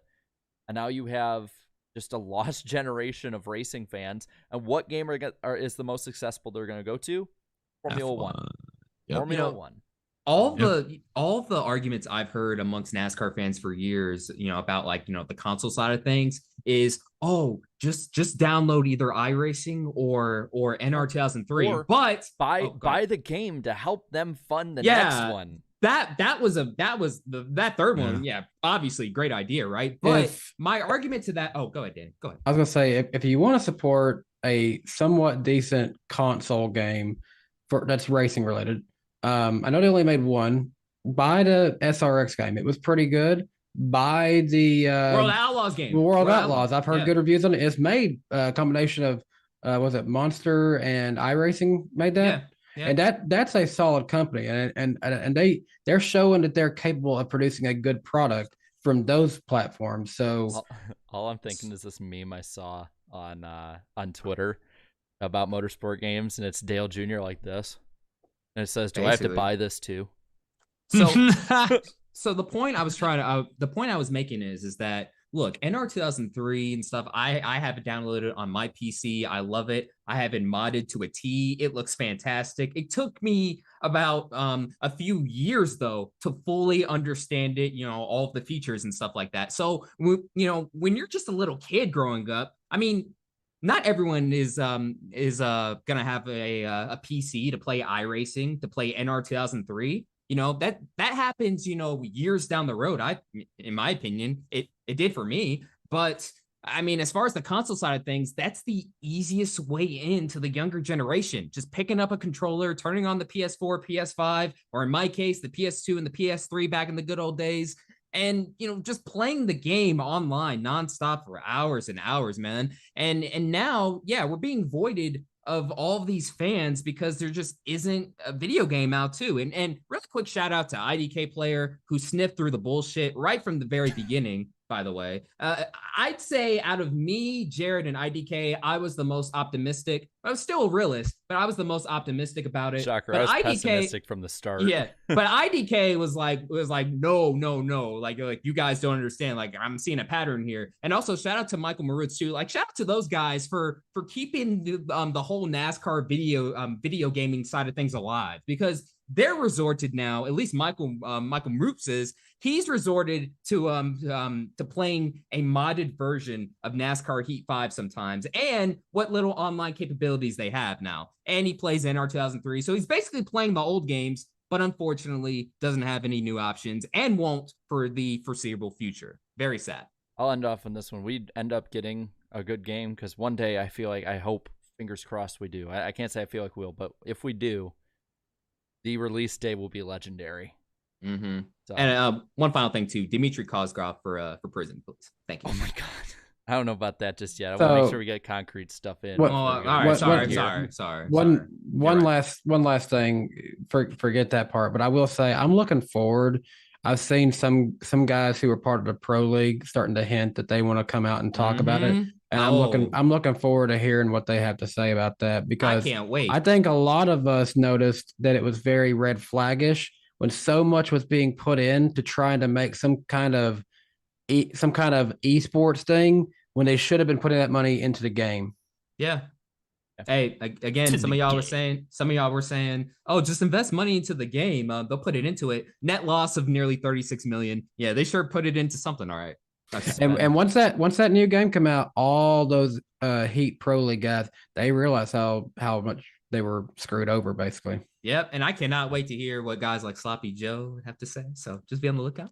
Well, going on to the weekend ahead, let's go back to the real life racing here. All right, for real racing. We got two different locations for racing. We got Richmond and Texas this weekend. So we got Richmond for the top 2 series, and we got Texas for the truck series. So what we got here is a Toyota owners. I think you said Texas wrong. What? You said Texas wrong. Don't you dare take the name of Texas in vain. Texas. Texas. I was like, wait a minute. Oh, wait, that's right.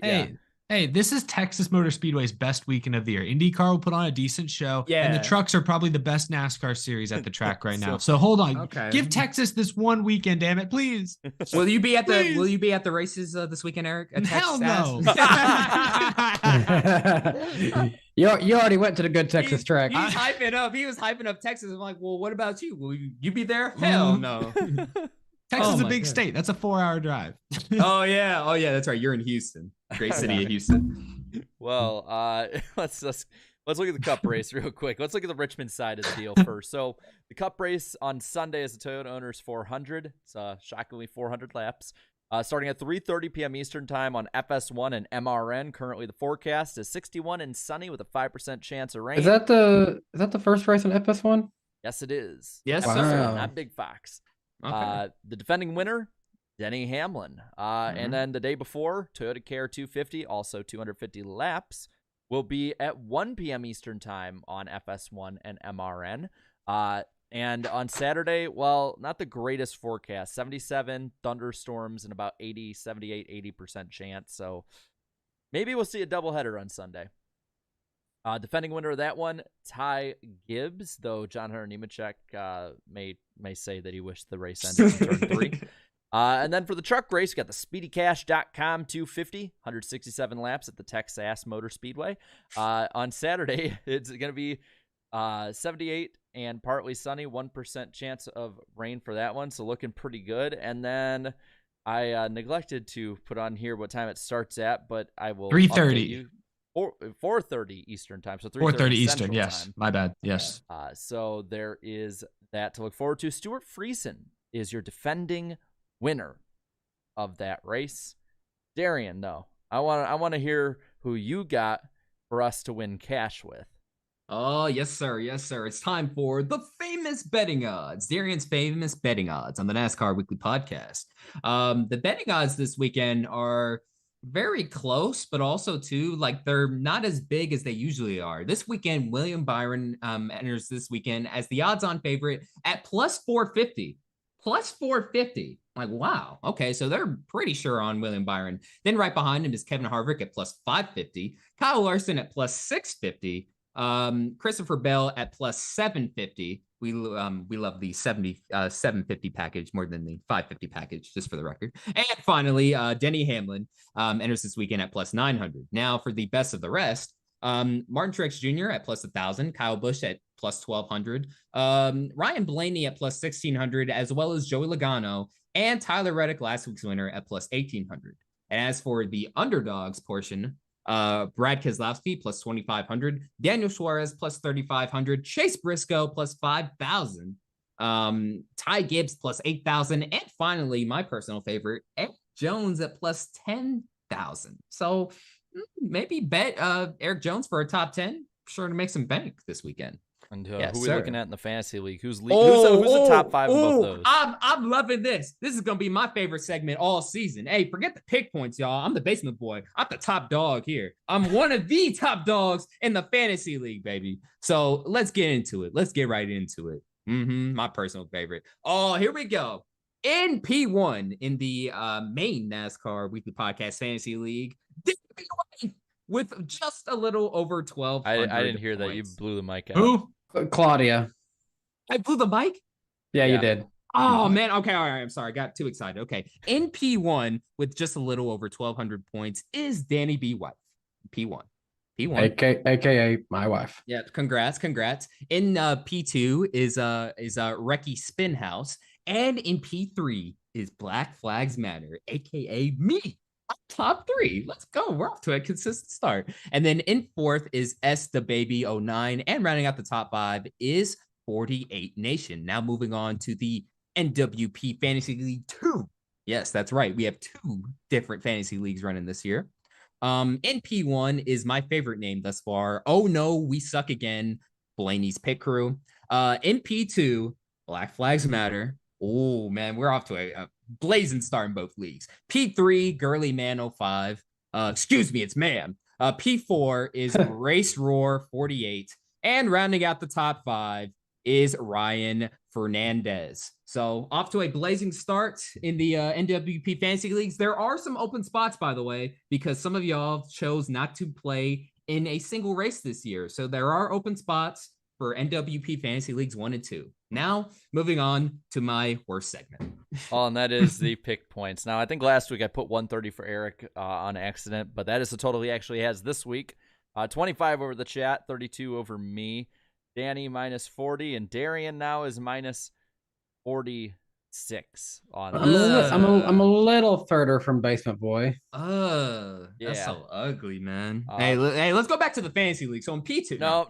But there's no changes amongst the top 5 other than the fact that, Eric's amazing start has kept going. Let me see if I can find it really quick. I put together like the averages, stats, everything like that. I don't know if I still have it on me. Okay, Eric, quit showing off.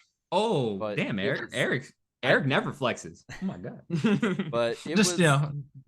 I don't think I have it on me, but I think Eric has like a 5 average finish in Cup at this point.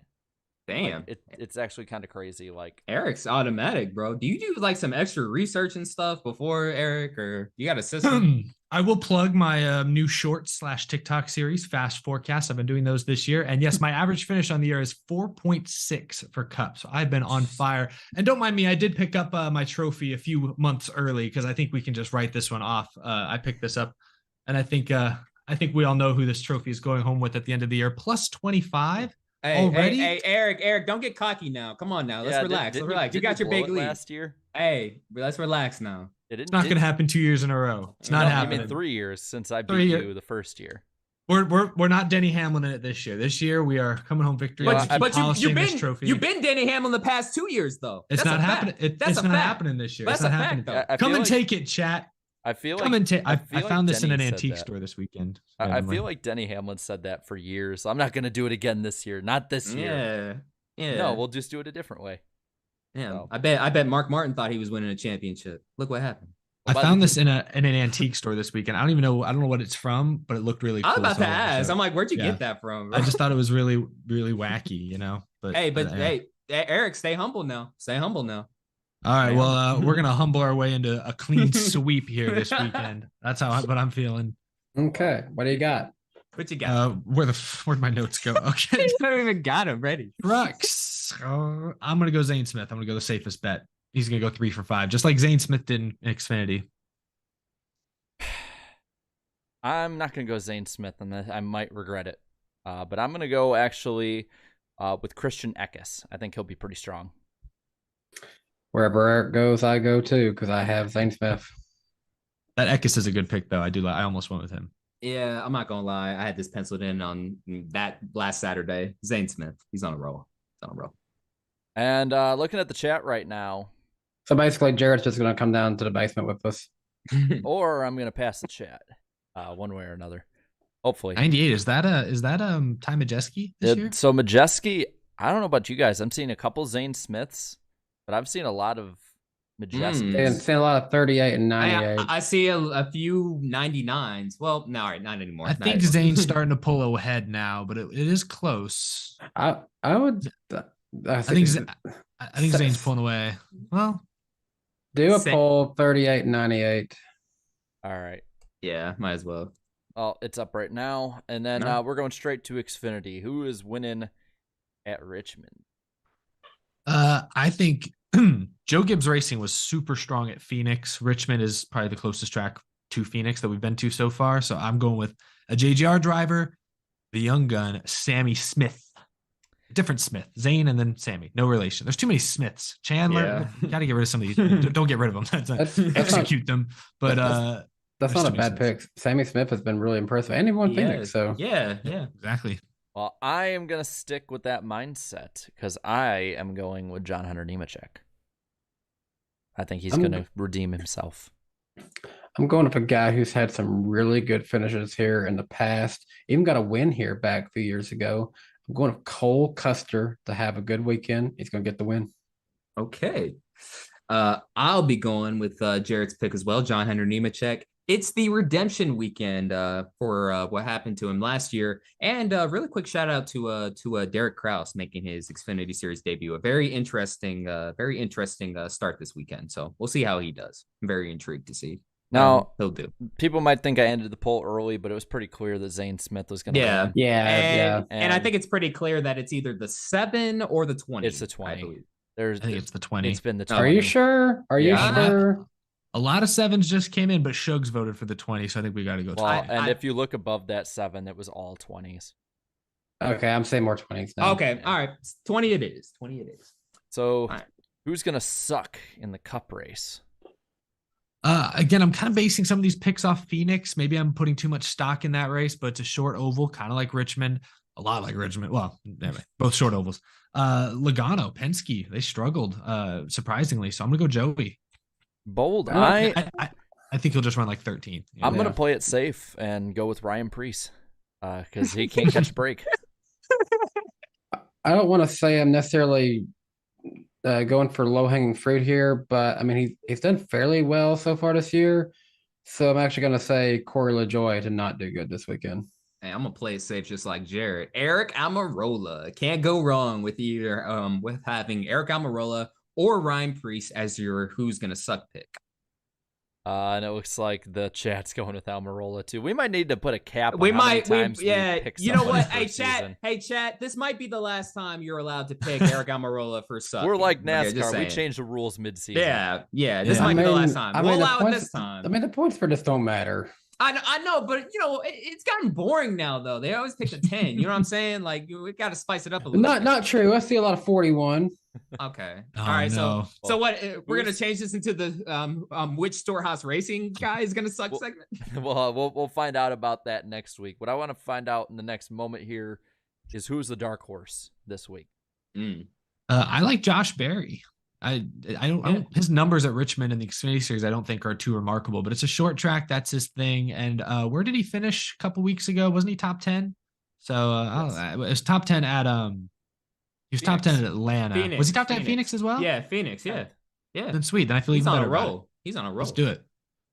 Well, I'm gonna go with the guy who has experience here, and I believe this is one of the first races this season where he's been at this track before in a Cup car.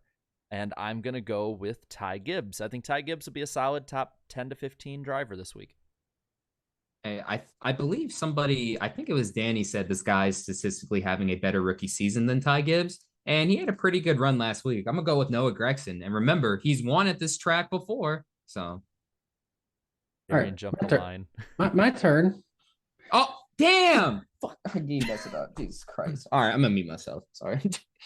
I'm not gonna be like last time. I felt bad last time. I didn't even notice. Don't ask me why. I just think AJ Allmendinger might do well, so AJ Allmendinger is my underdog. God, that's Why? the second. Yeah, why? I specifically said. Oh, I'm sorry. God. You know what? Maybe self-consciously, I don't want to be in the basement. So like self-conscious, I'm just like, hey, you're just like, hey, if I just come on out. No. But seriously, Danny, that's the second time this happened this season. My bad. I just get too excited sometimes. Well, If you're gonna be basement boy, you gotta own it, dude. I gotta for real own it. Actually, you know what? As punishment, put me down to the bottom, Jarrett. All right, Slide me down to the bottom. Well, we're doing that. I believe Ty Gibbs is the pick for the rest of them, and we've all switched spots now. So there you go, Darian. You got your wish. Thank you. Well deserved. And now for the main event, who's gonna win? Who's gonna win at Richmond, Eric? Even the mic is in the basement. For those listening on podcast form, Darian meant to say who's gonna win, but it came out as who's gonna win. Oh God, yeah, who's gonna win? All right, go ahead. Last year, this man on short ovals had a couple of wins. Martinsville, Loudon. Last year at Richmond, finished 2nd and 6th. Toyota has won 6 of the past 9 Richmond races. I'm feeling Christopher Bell. Mm-hmm. That's a good pick, and I believe I picked him last year. David Bell's certainly gonna like that, and I would like that too if it wasn't for the fact that one guy last year did even better than Bell, and well, I think he was probably the quickest guy out there. Probably should have won Phoenix. I'm going to go Kevin Harvick. I think the old guy's going to get it this week. Harvick was good. Wasn't he 1st and 2nd in the 2 Richmond races last year? Yep. And he was charging at the end of the first one. It was the strategy play, yeah. Yeah, and then the second one, he just flat out ran away from the beginning of the Christopher Bell meme, or Busher meme. Somebody, Christopher Smith's. And then my pick honestly looked like he could have won it last year, led 122 laps, did get the win at Richmond. Did get the win at Phoenix, and I think he gets it this weekend. William Byron is my pick. Yep, I agree with Danny. William Byron's on a roll. Plus 450 in the betting odds. Close to a sure thing, right? Right? He's off to a fantastic start. William Byron is my pick. And also, he almost won this race last year. Very close to winning this race last year. Now, I'm looking at the chat right now, and I saw a lot of 4s leading up and then some 20s also. I think it's leaning 4, but if you guys want me to put a poll up, I can do that too. We can, just to be safe. The 4 and the 20, I'm seeing. Yeah, I think they're in the lead. I see a few 11s, but not too many. So 4 and the 20. That's fair. All right, well, I'll ask them that, and let's head on over to the final Super Chat stage break of the night as we let this poll fire off. First one that we left off on, good Lord. Looking at I'm looking right now at the poll, and I think it might be pretty clear pretty quick. But for the first Super Chat stage break, we left off on NASCAR Sun 2414, who left at 20. Saying to all the NWP hosts, Iceberg, when is the best time to attend the Rockford Speedway? Probably August, I would say. Should NASCAR only do one green, white checker finish on road courses? I think I gave my take, but sure.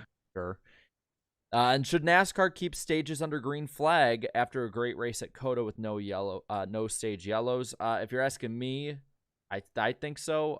If you're asking on a wider test with stage racing, one race I don't think is enough to go off of objectively.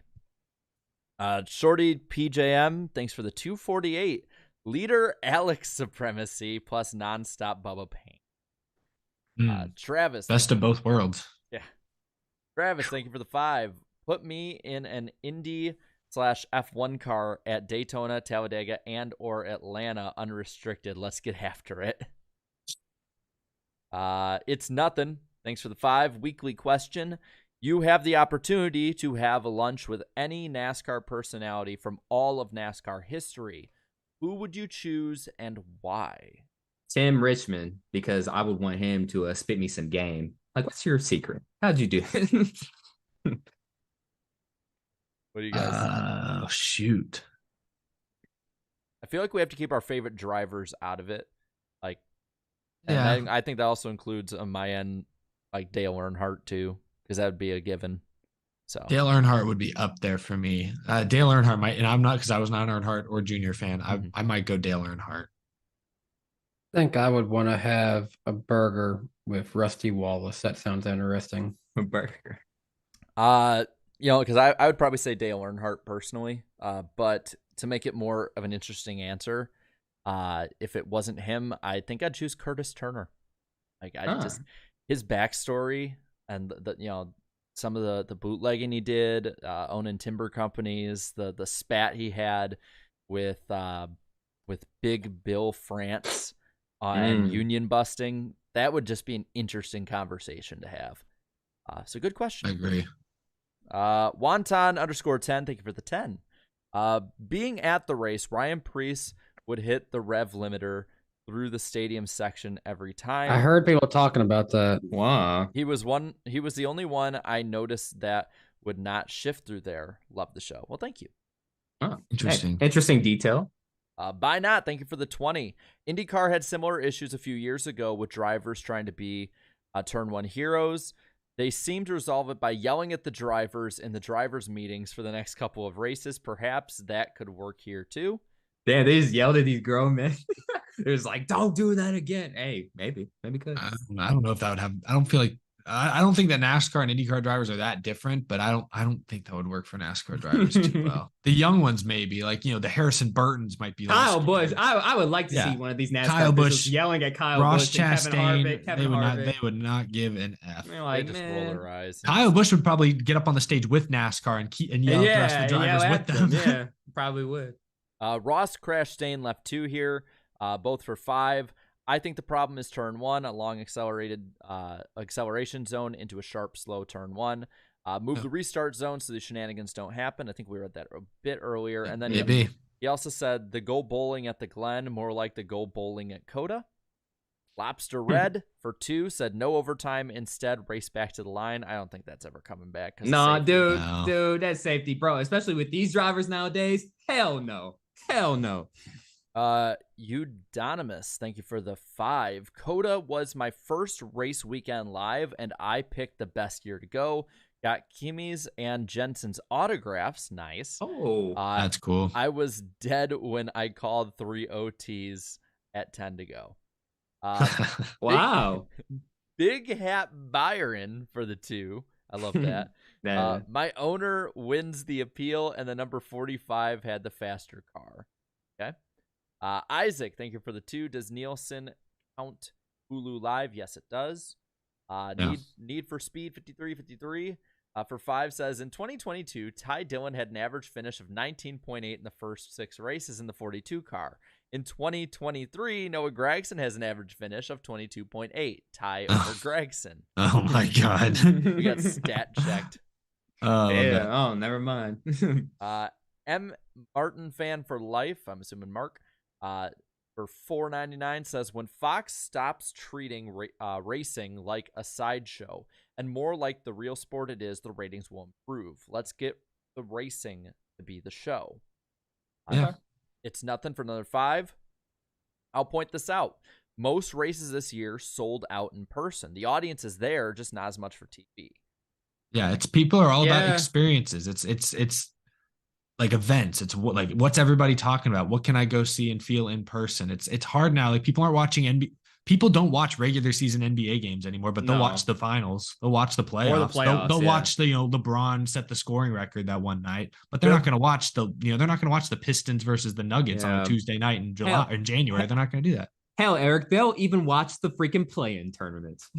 Maybe. I don't know about that. That's TBD.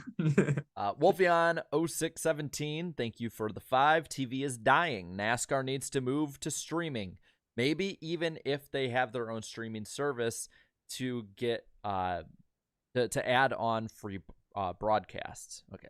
Maybe.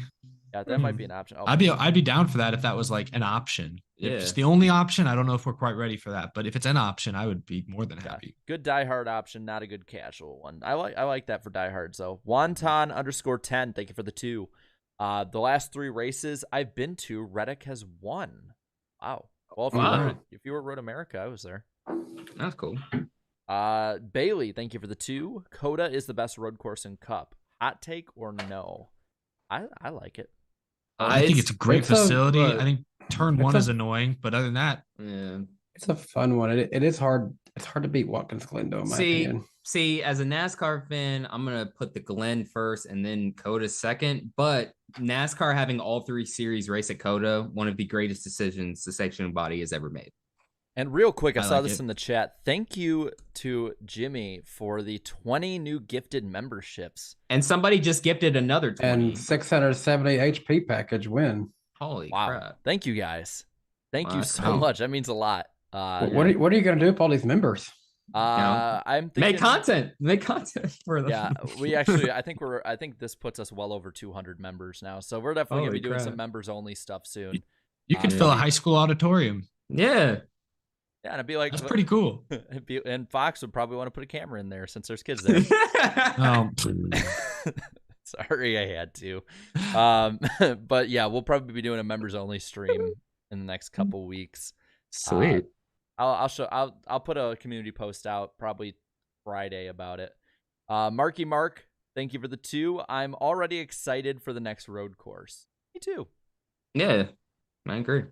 Gavin, thank you for being a member for 8 months. Being a Larson fan is pain. Finishing 2nd or 36th or 14th. Oh, boo! Got your 100 points back. He's back in the top 10, I think. And he won a championship too recently. So you're okay. You're fine. Just rub some dirt in it. Walk it off. Yeah, you're okay.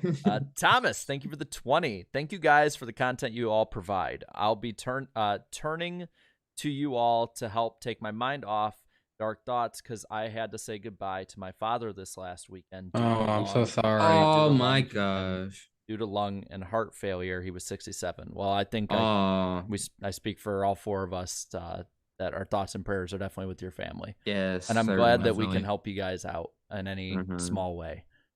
For sure. Fernando, the Patriots fan, thank you for becoming a new member. Milton, thank you for the 10. That no practice quote is misplaced. F1 is thinking about taking 1 session away and gimmicking up the other practices by awarding points. Anyone want to see a championship decided in practice? Wait. Rewarding points? That sounds even dumber. No, that sounds even dumber. I gotta read about this. That sounds even dumber than removing practices. I don't want to hear an F1 fan rip on NASCAR. I was about to say, what in the F1? F1 elitists, y'all can't say nothing, bro. That's weird. Austin, thank you for the 5. Hey, Jarrett, can you tell us how to submit the list of 75 drivers again? Love you guys. Spoiler alert, my top 3 is Dale, Jeff, and Johnson. Well, I'll put the email in again. Thank you. And I'll say it right now, weeklypodcastguest@gmail.com. You can send it as a straight up email, send a Google Docs, and send screenshots even if you want of your list. Send it to us by April 19th, and it'll be part of the aggregation for the chat overall list. But it's a lot of fun and give reasoning for all of your picks too, and we may even read them live on the show as well. 670 package when, thanks for the 10. I guarantee you, if any modified parts are found after races, there is no force on Earth stopping the penalties from sticking. Saying this will open the door for modifying this car is a bit extreme, in my opinion. Different take, interesting one. I like it. Jimmy, thank you for as well a 10 gift membership 10 gifted memberships from about 40 minutes ago. I didn't see that. We're so back and forth. As well as 670 horsepower package when for the 20. Isaac, thank you for the $2. Haley tied with Austin Dillon if he gets 100 points back. Interesting. I have to see where they're at, but I believe they're still out of the playoffs. But definitely interesting where they'd be at. Yeah. A Sly Supersonic, thank you for the 10. Hello, my Fantastic Four. I missed you guys. How have you been? I think I've been pretty good. Hey, I've been great, bro. I've been great. I've been busy fixing the house this past week. COTA was great until the end. Happy Reddick won, and my guy Bush finished second. See you. Well, hey, we got a home improvement guy. Hey, I remember those old days fixing the house with my dad and stuff too. So Okay, side note, I read this motorsport.com. While adopting the sprint format everywhere is not on the agenda, for the more regular weekends, F1 could look at offering points for topping practice, which would help add some interest for fans and make the sessions more engaging. Man, that sounds I'm telling dumb. you guys, they are speed running the NASCAR script from the last 20 years. That is bold. You thought NASCAR was stupid? Oh boy, get ready for the No, the pinnacle. From the pinnacle of motorsports. I'm down to hear them out, but that sounds stupid. You can say stupid, Wow. Eric. You can say. I'm not gonna say stupid, but it definitely sounds. Eric, they're trying too hard. They're gonna reward points for practice, Eric. Come on, man. You can't call it practice, and you got to call it like I don't know. You got to call it like what? Like time trials or something. I don't Yeah, know. something crazy. I don't know. It's basically I don't know. Antar Das, thank you for the 5. COTA was amazing up till lap 58. No unlimited overtimes. We need rotating road courses. Richmond is not that bad. Granted, I live 15 seats from the track. He's right there. Letting us know everything. Yeah, but I like hearing all these takes. Kevin, thank you for the 5. For those who've claimed you had more points than Justin Haley this year, I had more points than Michael Waltrip for 12 races back in 2007. Yeah, that's a fact. We all did. Yeah, we all did. 670 horsepower package when. Thanks for the 5. Super chats and membership donations are a tax write-off, right? I mean, they kind of just all count in as yeah, it counts as one thing. To make it even or easy to go over. Not too many left here, though. Napa Racing Fan 927 for 2. EA Sports. Give me your money. Microtransactions. At least they'd give us a game. A functional game. Yeah, EA Sports. Here's your game, I guess. I like what Jake says in the chat. Practice? We talking about practice? Seriously. Here's your game, I guess. I like that so much. That's so funny. EA Sports. Here's a game, I guess. 670 horsepower package win for 2. Chat pick 5. Maybe he will close it out for once. I don't think they'll be picking the 5 on this one. It's still pretty close. Napa Racing Fan 927. Thank you for the 2. How many road courses and what road courses should make up the schedule? I think we've went over this a lot before. I like it where it's at right now. I think right now it's great. I like what GN NASCAR fan says in the chat. E.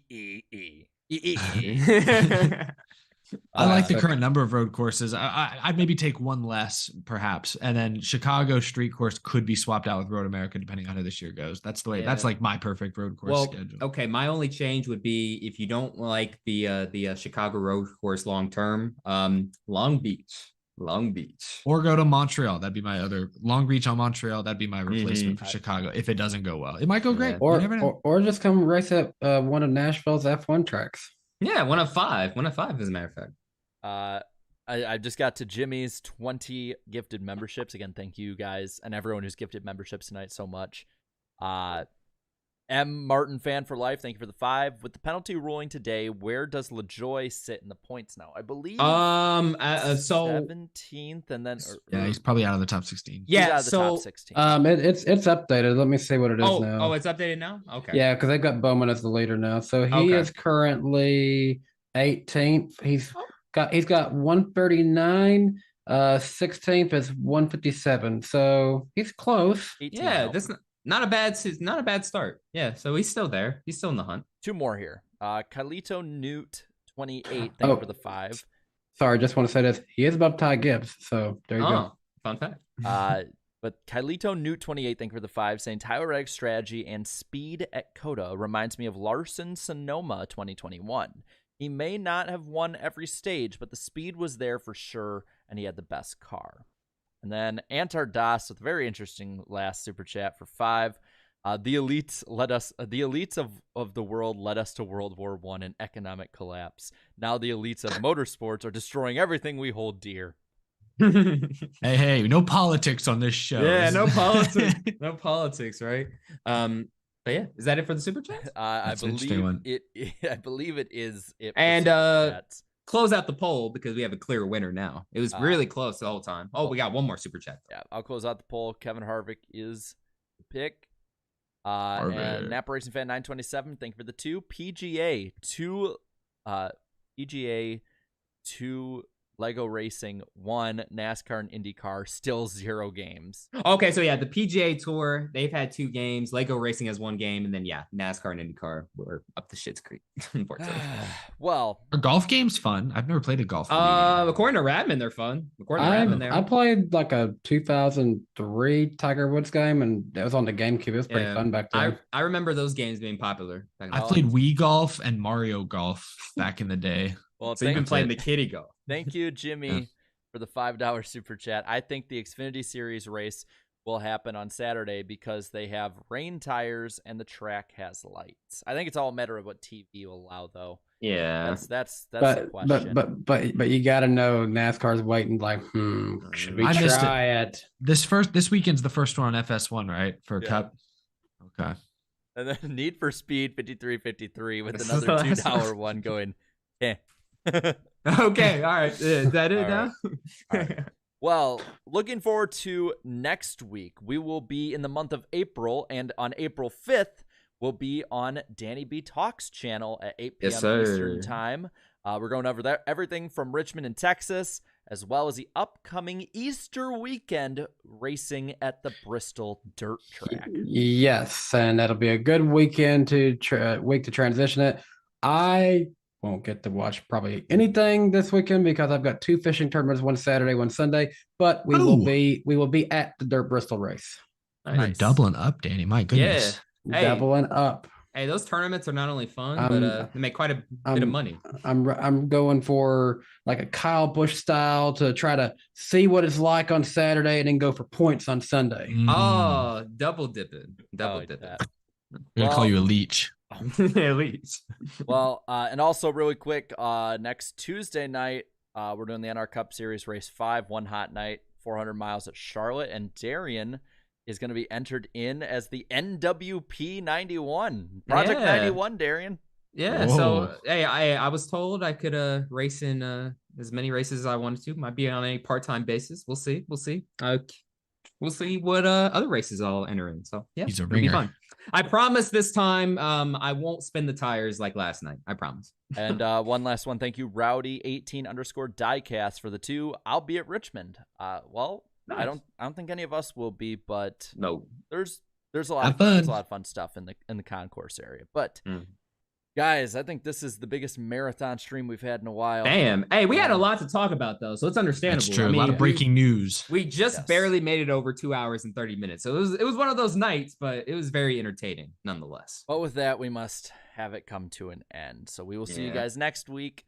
And everywhere else that we're on our channels. All channels are in the description. Subscribe to all these guys. They're awesome. But I think that about closes it out. What do you guys think? Bye. Yes, sir. Bye. Yes, sir. Mm-hmm. Goodbye. Go get it, Stubby. Hell yeah. Ready. Green. What the copy? Right foot down. We had to go flat. Unbelievable, man. Way to keep your head in it. Holy oh, boy. Oh, boy. Yeah. What? Yeah. I'm done with it. Fix your face. Set sail. Steve, you look beautiful. Doing great.